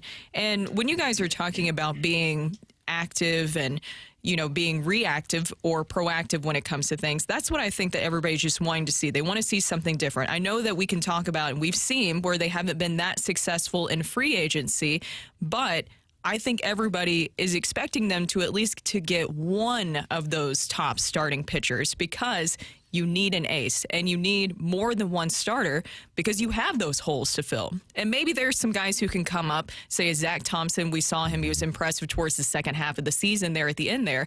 And maybe a Gordon Graceffo can affect things. Maybe a Michael McGreevy can affect things. But you can't bank on that again going into the season, that there is a competition that's going to play out. You have to have that security actually going in. But what happens when you sign free agent starters? Like Carlos? They can get injured, like DeGrom. And that's a fair point. With the Rangers, we saw that happened. But it feels like with the Rangers, from everything that you read and how they really built things, they were building for a championship. They were keeping that in mind. They weren't building just to win the division. That's something that we really get onto the Cardinals about. It feels like they're building just to win the division, which sounds counterintuitive. That's nice, but building to win the grand prize, the championship, the World Series, that is what you should be building toward, and keeping that aggressiveness. Even with the DeGrom situation, they found ways to really continue to navigate through that. And they did it at the trade deadline, right? You go get Scherzer, you go get Montgomery, you go get Stratton. It's not just what you do at the offseason, it's what you do during the season at the deadline. And to their credit, the Rangers did that. The Mets, they signed Verlander. He got hurt. They signed Quintana. He got hurt. The Yankees signed Rodon. He got hurt. As we mentioned, Jacob deGrom getting hurt. Most of the free agent starters actually did get hurt. So I think, to your point about the young starters, at some point the Cardinals are going to have to lean on those guys, whether it's Roby, whether it's Liberatore, whether it's McGreevy, whether it's Graceffo, they're going to take hands. At some point, they're going to have to lean on those guys. And I think the best way to lean on those guys is in the bullpen, and then you allow them to maybe have spot starts here and there, but get your feet wet. And sometimes you can have high leverage situations where they come in, or non-high leverage situations where they are learning how to be a professional baseball player. That, I think, that's part of the development that we kind of just skip past as fans, or as people that watch the game, even people that coach the game. They just tend to skip past the development part. A person cannot learn how to be a professional athlete without actually being a professional athlete. You got to get opportunities. You got to play in those moments. You got to go out there and do it. And preferably, it's not in a moment that's going to cost you a game. But if it is, hopefully you've earned that right to be in that moment. And so for me, when you're a young player, unless you are just a superstar or projected to be that, thrusting them into a starting role or expecting greatness out of them without having ever seen it, I think you're doing yourself and your team a disservice by doing that. Exactly. You know what another risk was? The Cardinals last offseason banking on 6 starters and also that Jack Flaherty would become an ace, that others would be able to step up if another guy went down. That was a risk that didn't pay off for the Cardinals. Right. And you talk about high leverage and low leverage situations because inevitably, Brooke, those guys were getting knocked out of games early. And fortunately for them, they had Andre Palante on the roster. Oh. You had, at the end, you had the Holy Trinity. And I don't know how you replace. Well, you got Ryan O'Reilly. Ryan? What? Ryan? Yeah. O'Reilly? Right? The new guy they got? Oh, no, that's not Ryan O'Reilly. No, Austin. He plays. That's another Ryan. Yeah, it is. And then the big thing is, though, and we know what happened early last season, it wasn't just the World Baseball Classic. It was they lost Wilking Rodriguez early, and now he's on the 40-man. He'll be ready to contribute in 24. So I think about that sometimes. I think about what this team would have accomplished with Wilking there. Do you guys sit there and think about that? I don't. Arizona actually, in the finals in the World Series. I don't actually think about that. I don't. It doesn't cross your mind. No. No? You know what?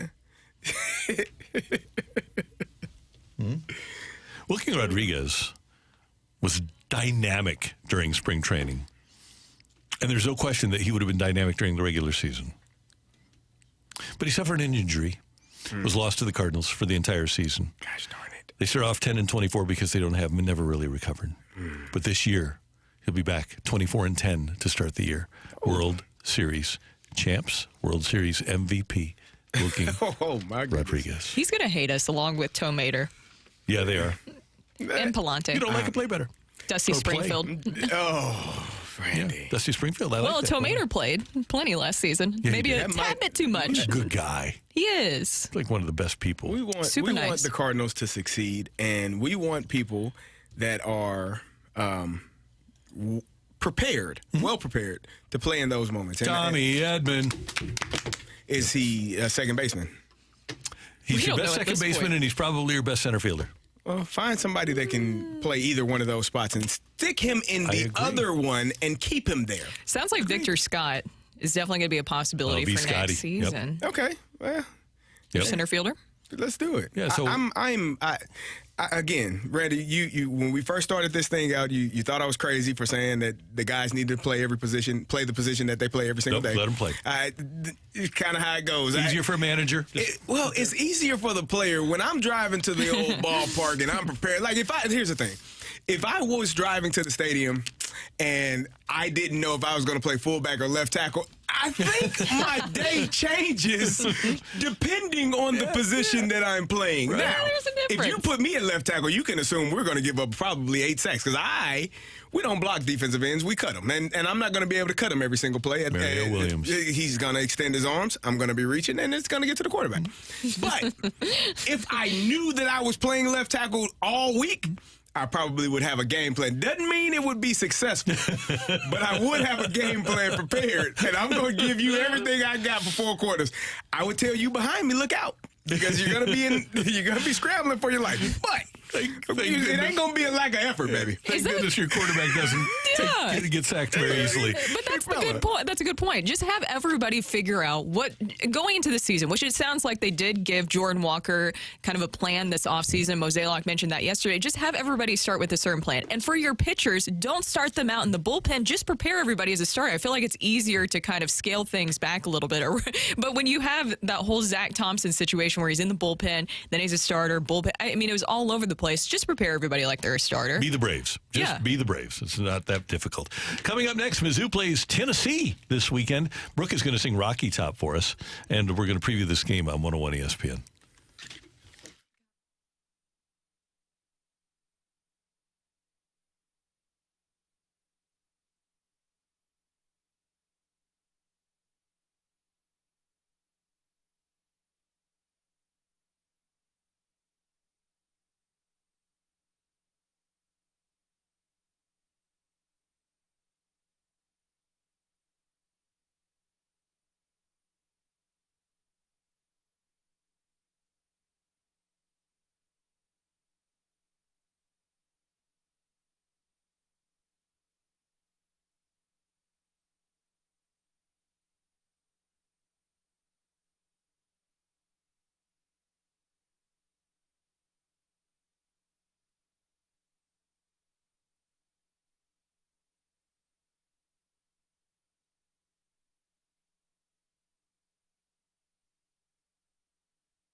This is Rocky with your Sports Center update, driven by Johnny Londoff Chevrolet and Johnny Londoff Autoplex. After a day off, the Blues are back in action. They face off against the Coyotes tonight to 7 p.m. puck drop, which means you can catch the pregame show right here on 101 ESPN starting at 6 p.m. And you want to hear more Blues talk, you can check the Dobbs Tire and Auto Centers podcast this afternoon as Carey, Brooke, and Randy talked it over with Hall of Famer Bernie Federko and Blues center Robert Thomas. That is your Sports Center update, driven by Johnny Londoff. Find new roads and shop 24/7 at londoff.com and LondoffAutoplex.com. Are you kidding me?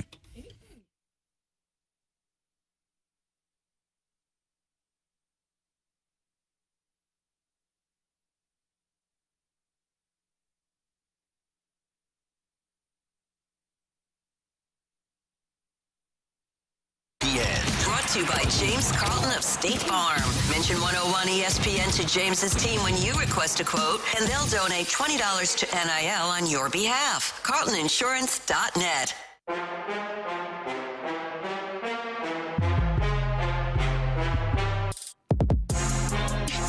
14th-ranked Mizzou hosts 13th-ranked Tennessee Saturday at Faurot Field. Tennessee is a 2-point favorite. Mizzou on the heels of their close loss to Georgia last weekend. They were in the game until the fourth quarter, and it was interesting because Eli Drinkwitz watched the game and then recognized that he was emotionally involved. Probably, according to him, a little too emotionally involved. Also, after watching film, I'd like to take a few minutes to apologize for my sideline behavior and demeanor during the course of the game.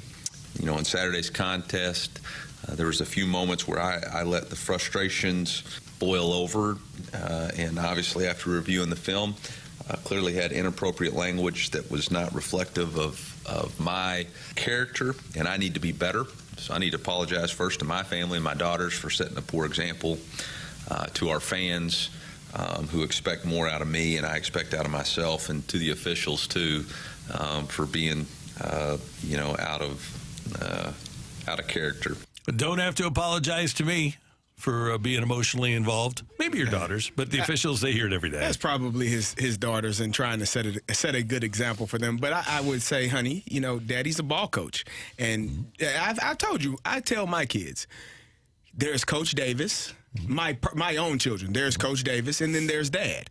And when Coach Davis is here, don't call me Dad. I am a different person. I will talk in a different manner. I carry myself differently. Now, when we get in the car and head back home, I'm Dad. And Dad loves you, but Coach Davis is hard as hell. And so if you ain't doing what the hell you supposed to be doing, you're gonna hear it. So yeah, you have to be able to distinguish both of those people. That's how I feel like before. I get food. There's Hangry Brooke, and then there's Fed Brooke. Hangry Brooke is not the same as Fed Brooke. You see, I don't have the coach excuse, but there's definitely a difference. Okay, so I understand. I honestly didn't think I didn't see anything that egregious. To me, it looked like a coach just being upset. I feel like I've seen that a million different times, but good on him to address this. This feels like a different Eli Drinkwitz than we've seen during his entire time with the program, right? This season, remember the Darth Vader version of Eli Drinkwitz? He also, every once in a while, he'll still bring out some of the sassiness, but this feels like a different Eli Drinkwitz this season. It'll be interesting to see how he goes with Tennessee. Tennessee scored 60 on Mizzou in each of the last couple of years, and Eli talked about the matchup this year. That being said, we got a difficult challenge this week. Obviously, I think it's pretty cool. I think there's a stat out there. It's the first time since '79 two top 16 teams playing Faurot Field. I think it's really awesome. And so we got a heck of a challenge. I think Coach Heupel's done a tremendous job with his program, developing an identity of what they're trying to accomplish. He took over in some tough situations and has really done a good job of building and coaching his team the way he wants to put it together. They're very sound and physical in all three phases. You think about their offense being dynamic with their tempo and ability to score anywhere on the field. Defense, very aggressive and fast, fly to the football, and special teams very sound. Number one rushing offense and number one rushing defense in the SEC for Tennessee. Pretty good. Yeah. And they're pretty good in scoring as well. I wanted to say something because Rock gets on me about being negative, Nancy. But as Coach Drink is talking about his matchup versus the Tennessee Volunteers, Rock is just shaking his head. He's just not liking the coach speak. Oh, is that what it was? or was it the actual matchup? Oh, I was shaking my head at the coach speak, but I will acknowledge that the running numbers for Tennessee are the thing that has me worried about this game. I think it's going to be a higher scoring game. I think the Mizzou defense over the last few weeks has really shown a lot. I think the ability just to play step by step with Georgia for a full game changes the way you look at the Mizzou team. But one of the reasons that the offense has been more consistent this year is because they've been able to run the ball in games where you wouldn't expect them to, especially a Georgia game. So you go up against Tennessee, who's always in the backfield, who's stopping everybody from running the ball. That's one aspect. I wonder, can Mizzou successfully counter? Can Luther Burden, be on the field for a full 60 plays and be healthy throughout the whole game and be dynamic throughout the whole game? And Josh Heupel says if he is on the field, that the Volunteers are going to have their hands full. You got to be really good in the run game because everything will play off of that too. They create a lot of big plays with chunk plays, design shots down the football field. He's a really good player, and so when he gets the ball in his hands, he's difficult to bring down. They do a good job of moving him around too, where you got to track where he's at for some of the ball in hands, and they try to find matchups for him. So we got to do a great job against him, but he's not the only wide receiver. They got a really good core group of wide receivers that are dynamic. He's not, and that's what we talked about earlier this season, is that we were wanting to see those other receivers start to break out once they get into SEC play. And you've seen Theo Wees, you've also seen Marquise Johnson, or Speedy Johnson, as I like to call him. That's his nickname. You have other guys available, Mookie. Luther and Mookie Cooper, another one. Luther is fantastic, and it's been so much fun watching him just really have this season that he's been having, being able to get out there more and get national attention. I expect a lot from him, but it will be interesting too, not a receiver, but obviously a huge part of your running game, what Cody Schrader is going to be able to do, because he's been a big part of Mizzou's offense this season, and he's second right now in SEC when it comes to rushing. So I'll be interested to see what that looks like. Just an update too on the injury reports that came out yesterday. I know that some people were concerned because Luther was possibly mentioned, but Eli Drinkwitz said that he should be good to go. Brady Cook also on there. He's been battling an injury, as Eli mentioned, throughout the entire season. Now, this one is going to be a tough loss, and he was out against the Georgia game, but you're losing your linebacker and team captain, Chad Bailey, for the rest of the season. That is a huge loss for Mizzou. He's a difference maker. That's going to be a tough task. I mean, you again, and Tennessee is one of the top rushing teams in the country, and they're going to run the football. And what that does to an offense when you are able to run the ball on opposing teams is you watch a team break. And if you run it effectively enough and you just keep going and going and going, at some point, around the third quarter, maybe the beginning of the fourth quarter, you can watch a defense break. And once that defense breaks, game is over. So if Tennessee can break Missouri's defense by running the ball at them and running it effectively, it's going to be a long day for Missouri. And they run tempo. They run 73 plays a game. So they're going to wear that defense down. And what you need to do is you just need to get off the field. If you're the Mizzou defense, you need to find a way to get off the field and avoid those 10, 12, 14 play drives that'll just devastate your defense physically. It's going to be a fun one, and it's another sellout at Faurot Field, Mizzou and Tennessee.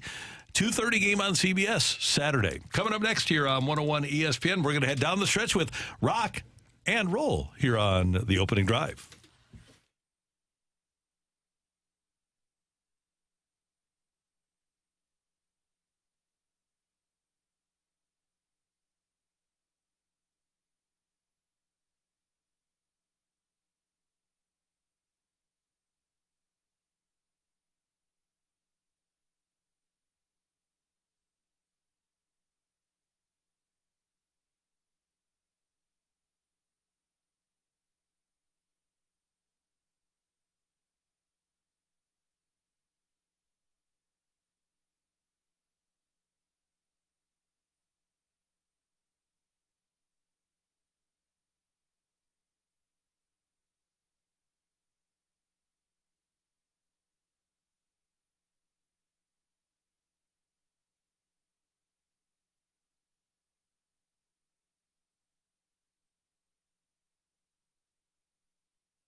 Perhaps last week when it got down into the 20s, you turned your furnace on for the first time and had that first season smell. And don't worry, that's a normal smell as long as it goes away. But if you're smelling anything consistently, it's time to call Hoffman Brothers and get your furnace checked out. They offer annual heating system maintenance and inspection to ensure that everything's working properly with your furnace and that your family is comfortable all fall and winter long. At Hoffman Brothers, they'll come out, perform heating maintenance, clean the heating system, check all the burners and gas lines for carbon monoxide, and provide knowledge and safety for you and your family, because that's their biggest priority at Hoffman Brothers. If they notice anything that looks like it's going out or needs replacing, they're going to bring it to your attention, and they want all of us to be educated about the systems in our homes. Last year, we had to get new furnaces from Hoffman Brothers at the Karraker household, and we could not be happier.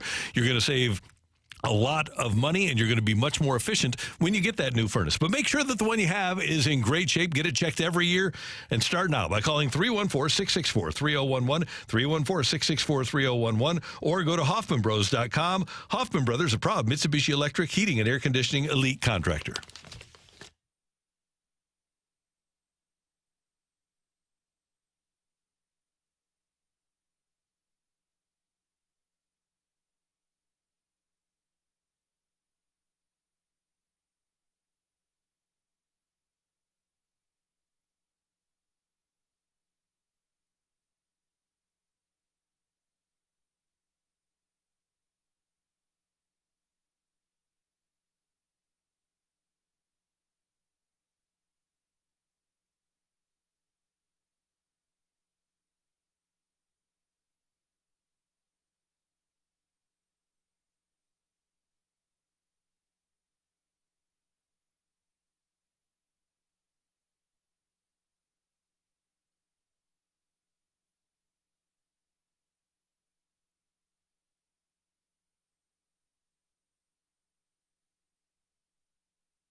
I want to rock.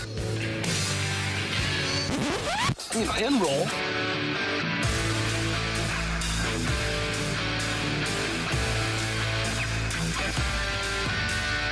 Let's rock. Let's rock today. Awkward deflections, Johnny. Oh! Spectacular! Top-class goalkeeping from Roman Espinosa will go towards goal and forces Berkey to tip it over the bar. But still here, Jonathan Lewis. Rubio strike! And a leaping catch from Berkey. Oh, watch out here. The ball bounces for San Jose. Cal! It's saved! Julio tracked down. Better! Berkey! Fantastic! It's also being waved in as Espinosa's ball will come in. Rodriguez! Berkey the save! Controlling the bonusing for 2 carries. Lever Thompson, he tries to get the strike away. Inside is Memo Rodriguez. Memo! Oh, spectacular! Top-class goalkeeping. Those highlights you hear from Roman Berkey, who has been named the goalkeeper of the year in Major League Soccer. Congratulations.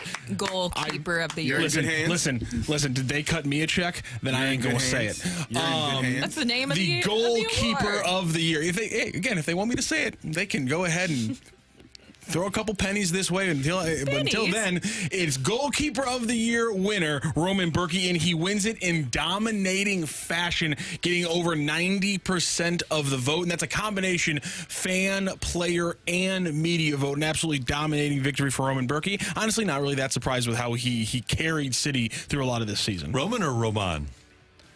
Ooh, Roman. I say Roman. Oh, I've been saying Roman. Did I say Roman in there for a minute? No, but the guys on the broadcast. You know what they did? I don't think so. There's no accent on his first name. There's only an accent in his last name. I think it's just Roman. Roman is cool. And he is the All-State Good Hands goalkeeper of the year, right? All-State, yes. Yeah. Even though Brock doesn't want to say it, All-State. Congratulations, Roman Berkey. Good job by him. Good job by that guy. For other teams, though, he causes mayhem. Oh. See what you did there? Wow. I don't think they're going to steal that, Randy, and they're going to use that. They are. Intermingle No, they can't. Oh, that's the progressive one, isn't it? Isn't it progressive? It's not Allstate, is it? Oh, is it all? It is Allstate. Allstate. Mayhem is Allstate, yeah. No, I'm thinking State Farm. How much do Is those State people Farm, make? you're in good hands? No, that's like a good neighbor. Yeah. Yeah. I've I've been trying to get Jake Allstate Neighbors not- in an advertising spot for a couple years now. So Roman Celentano, there's two Romans in MLS, by the way. Roman Celentano for Cincinnati and Pedro Galiz for Orlando City each picked up just about 5% average of the vote, 4.8% for each of them. So Roman Berkey again a dominating win. And good for Pedro him. Galiz used to be a third baseman, Major League Cardinals. That's the I think it's a guy. different Pedro Galiz. Peter Happy. There's so many damn names in Pedro MLS. Feliz. I can't look up. I can't. I'm not up to date on the pronunciation of every single one of them. Just FYI, because we are at our core an information show. You get Of great course. information for us. Total information. Mayhem is with Allstate. Okay. Oh. Mayhem is with Allstate. Yes. And you're in good hands with Allstate. And you are in good hands with Allstate. Okay. The Mayhem guy is played by President Palmer, Dennis Haysbert. Yeah, also that was my doing guy. Allstate. President Palmer? Yeah, he was cool. That was my guy. I'm gonna get to Dean one of my favorite Winters things. is Mayhem, though. Dean Winters, who was also on 30 Rock, I think is He's married. Liz's girlfriend. Yeah, he's married. he was on 30 Rock. He's You're married right. to Tina Fey in real life. He was Isn't on, No, he's not. Isn't he? He was on. Or he's married. No, he's married. He's married. Law to and some- Order SVU as well. That's right. Was he really? Yeah. that's Oh, I love that show. SVU is my show. That's because he, What if he's married to he Flo bothered in real Olivia, life? right? He was. Yep. Was he Olivia's boyfriend? Yep, for a little bit. But he was kind of a jerk. He Him and turned Liv. into a bad guy. He was a good bad guy. Yeah. He's kind of the What's same the guy. name of the actor again? Dean Winters. Dean Winters. It's not. Yeah, he's not with them. It's not her. He's with somebody else. Like I always. Oh, so he's not. But with do you think that has to be like the job? If you're Flo or this guy, Mayhem, man. and they're in those commercials forever, you're making a lot of money doing that. A lot of money. I've always wondered whether or not J.K. Simmons made more from TV and movies or from his insurance commercials. What is he on? The I think he's not progress. What is it? Oh, he hasn't been on. It's been a while for J.K. Simmons. 'Cause he hasn't was it been? on He was like the- was it progressive? 'Cause Not he would, progressive. He would You're like so bad at He would like this. walk you through like the What's the TV museum. show? The Closer. Wasn't he on the Closer? Yeah, he was on the Closer. That was a Oh, great yeah, show. he won an Oscar, I just too. think That was a about great show. Whiplash and the Farmers. Farmers Insurance. J. Jonah Jameson Jr. Oh. Yeah, you have like the weird like What's the houses that have like tagline the for car like in Farmers? it and all that. What's the song? What's the song? Farmers? Yeah. Are Farmer. farmers. Wait, That's not a good we shouldn't be tagline. doing that. We shouldn't be. We need to get Why? paid for that. Insurance See, companies. you now all of a gotta sudden Brooke's say about it. getting paid. I don't know. You put it in my head, Well, so there now you go. I'm doing that. The insurance everything for companies, pro tip, congratulations on all of the memorable spots you're putting together. Yes. Because we have no idea that J.K. Simmons does farmers. We have no idea who Mayhem is for. But we figure it out. We do. You were, Well- no, you were right about Allstate. That is Mayhem. Yeah, but we got it. Yeah, we had to It took a Google it. minute. Because they also I remember their faces. You're in good hands. We know Jake from State Farm. That's the thing is we know Yeah. we know who does Jake, it. Yeah, That's we know who it is, great. but we don't That's know a great what We know it is. Geico and So- Affleck because they annoy me. Affleck. Duck, Why Coach do they Saban, annoy Coach you? Prime. Yeah, They're but cute. Tell me they the got a lot of Geico insurance Geico companies hasn't now that we think about he it. hasn't kind of worn it out on you. The Geico, and the then Geico's isn't there another cute. one with Okay. the The emu? Geico- the What's Geico's emu cute. one? That's Oh, that's Liberty. newer. Liberty. Yes. Liberty Bibbity. Liberty. Quick housekeeping here. 314-914 says it's Roman, and so Thank you. No. Here's the thing, because I decided to go to St. Louis City's website, and I don't know, take like 5 seconds to Google something before I decide to correct somebody publicly, and it says Roman Berkey on St. Louis City's website. Roman Berkey, MAN, ROH for the pronunciation guys, ROH hyphen MAN, not MAWN, Roman. whatever weird one. Roman. Mayhem. Just like the chance to saying just Mayhem. correct it right in the moment. Yeah. Dean Winters. Dean Winters, Mayhem. Tina Fey married to Jeff Richmond. It doesn't appear as if Dean Winters has a spouse at the moment. Oh, he's single. Yeah. Flo from Progressive is a great one. We know that one. We know Flo. She's been around too long. Nah. You're still okay with Flo? I'm okay with Flo. They added more people with They Flo. did Jamie. Yeah. Guys, we need to figure this out for Brooke really quick. She's really confused. I say mayhem.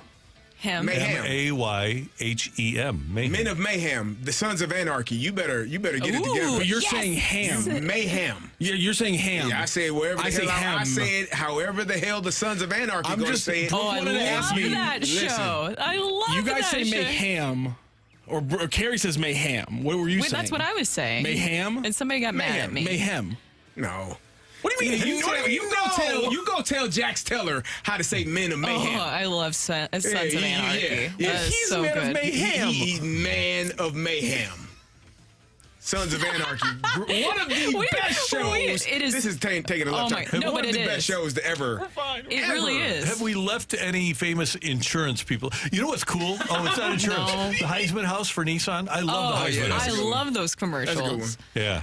They have some intrigue. I feel like we got all of them, think we right? did, yeah. We talked about Flo briefly with Progressive. What about the guy with the deep voice? That's Dennis Haysbert. That's okay. That's, President Palmer. President Palmer. Yeah, that's State Farm. Or is that Allstate? I think It's Allstate. Allstate. Yeah, it's the same Yeah. thing.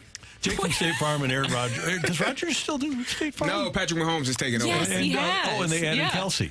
Yep. Yeah, because it's Mahomes and Auto. Maato. Auto. Oh, you're right. That was a good art. That was a good ad. That's great marketing. We got Allstate, smart. Liberty, Bibberty, Nationwide. What about Nationwide? Nationwide is That's on Peyton your Manning. side. Peyton Manning and Brad Paisley. Yeah, we forgot about that one. Yeah. I forgot that they were doing Yeah. that. We forgot about them. Those guys. Is So there, very there's got to be effective somebody insurance that we're missing. Yeah, the there general. Oh, the general. Oh, the But- Shaq. But it looks Shaquille like O'Neal. they added Shaq. But remember, for the longest time, I was like, who is actually getting this auto insurance? Because these commercials didn't look up to snuff to me. Yeah, it kind of looks. Did you guys have that same thought Same thing. process, or just me? Okay. Totally. No, The general. Am I going to buy insurance because of a little animated cartoon? I don't know. I don't know. I don't like But that. am I going to buy it because of And it wasn't even a good animation. The Limu Emu. Am I going to buy it because of the Limu Emu? But it looks Or like a gecko? real emu. So yeah, I'll do does, that. Yeah. Great I need job. realistic. Oh, totally. Yeah. So Mayhem is always getting in the trunk of your car to cause problems with your vehicle. Yeah. Yeah.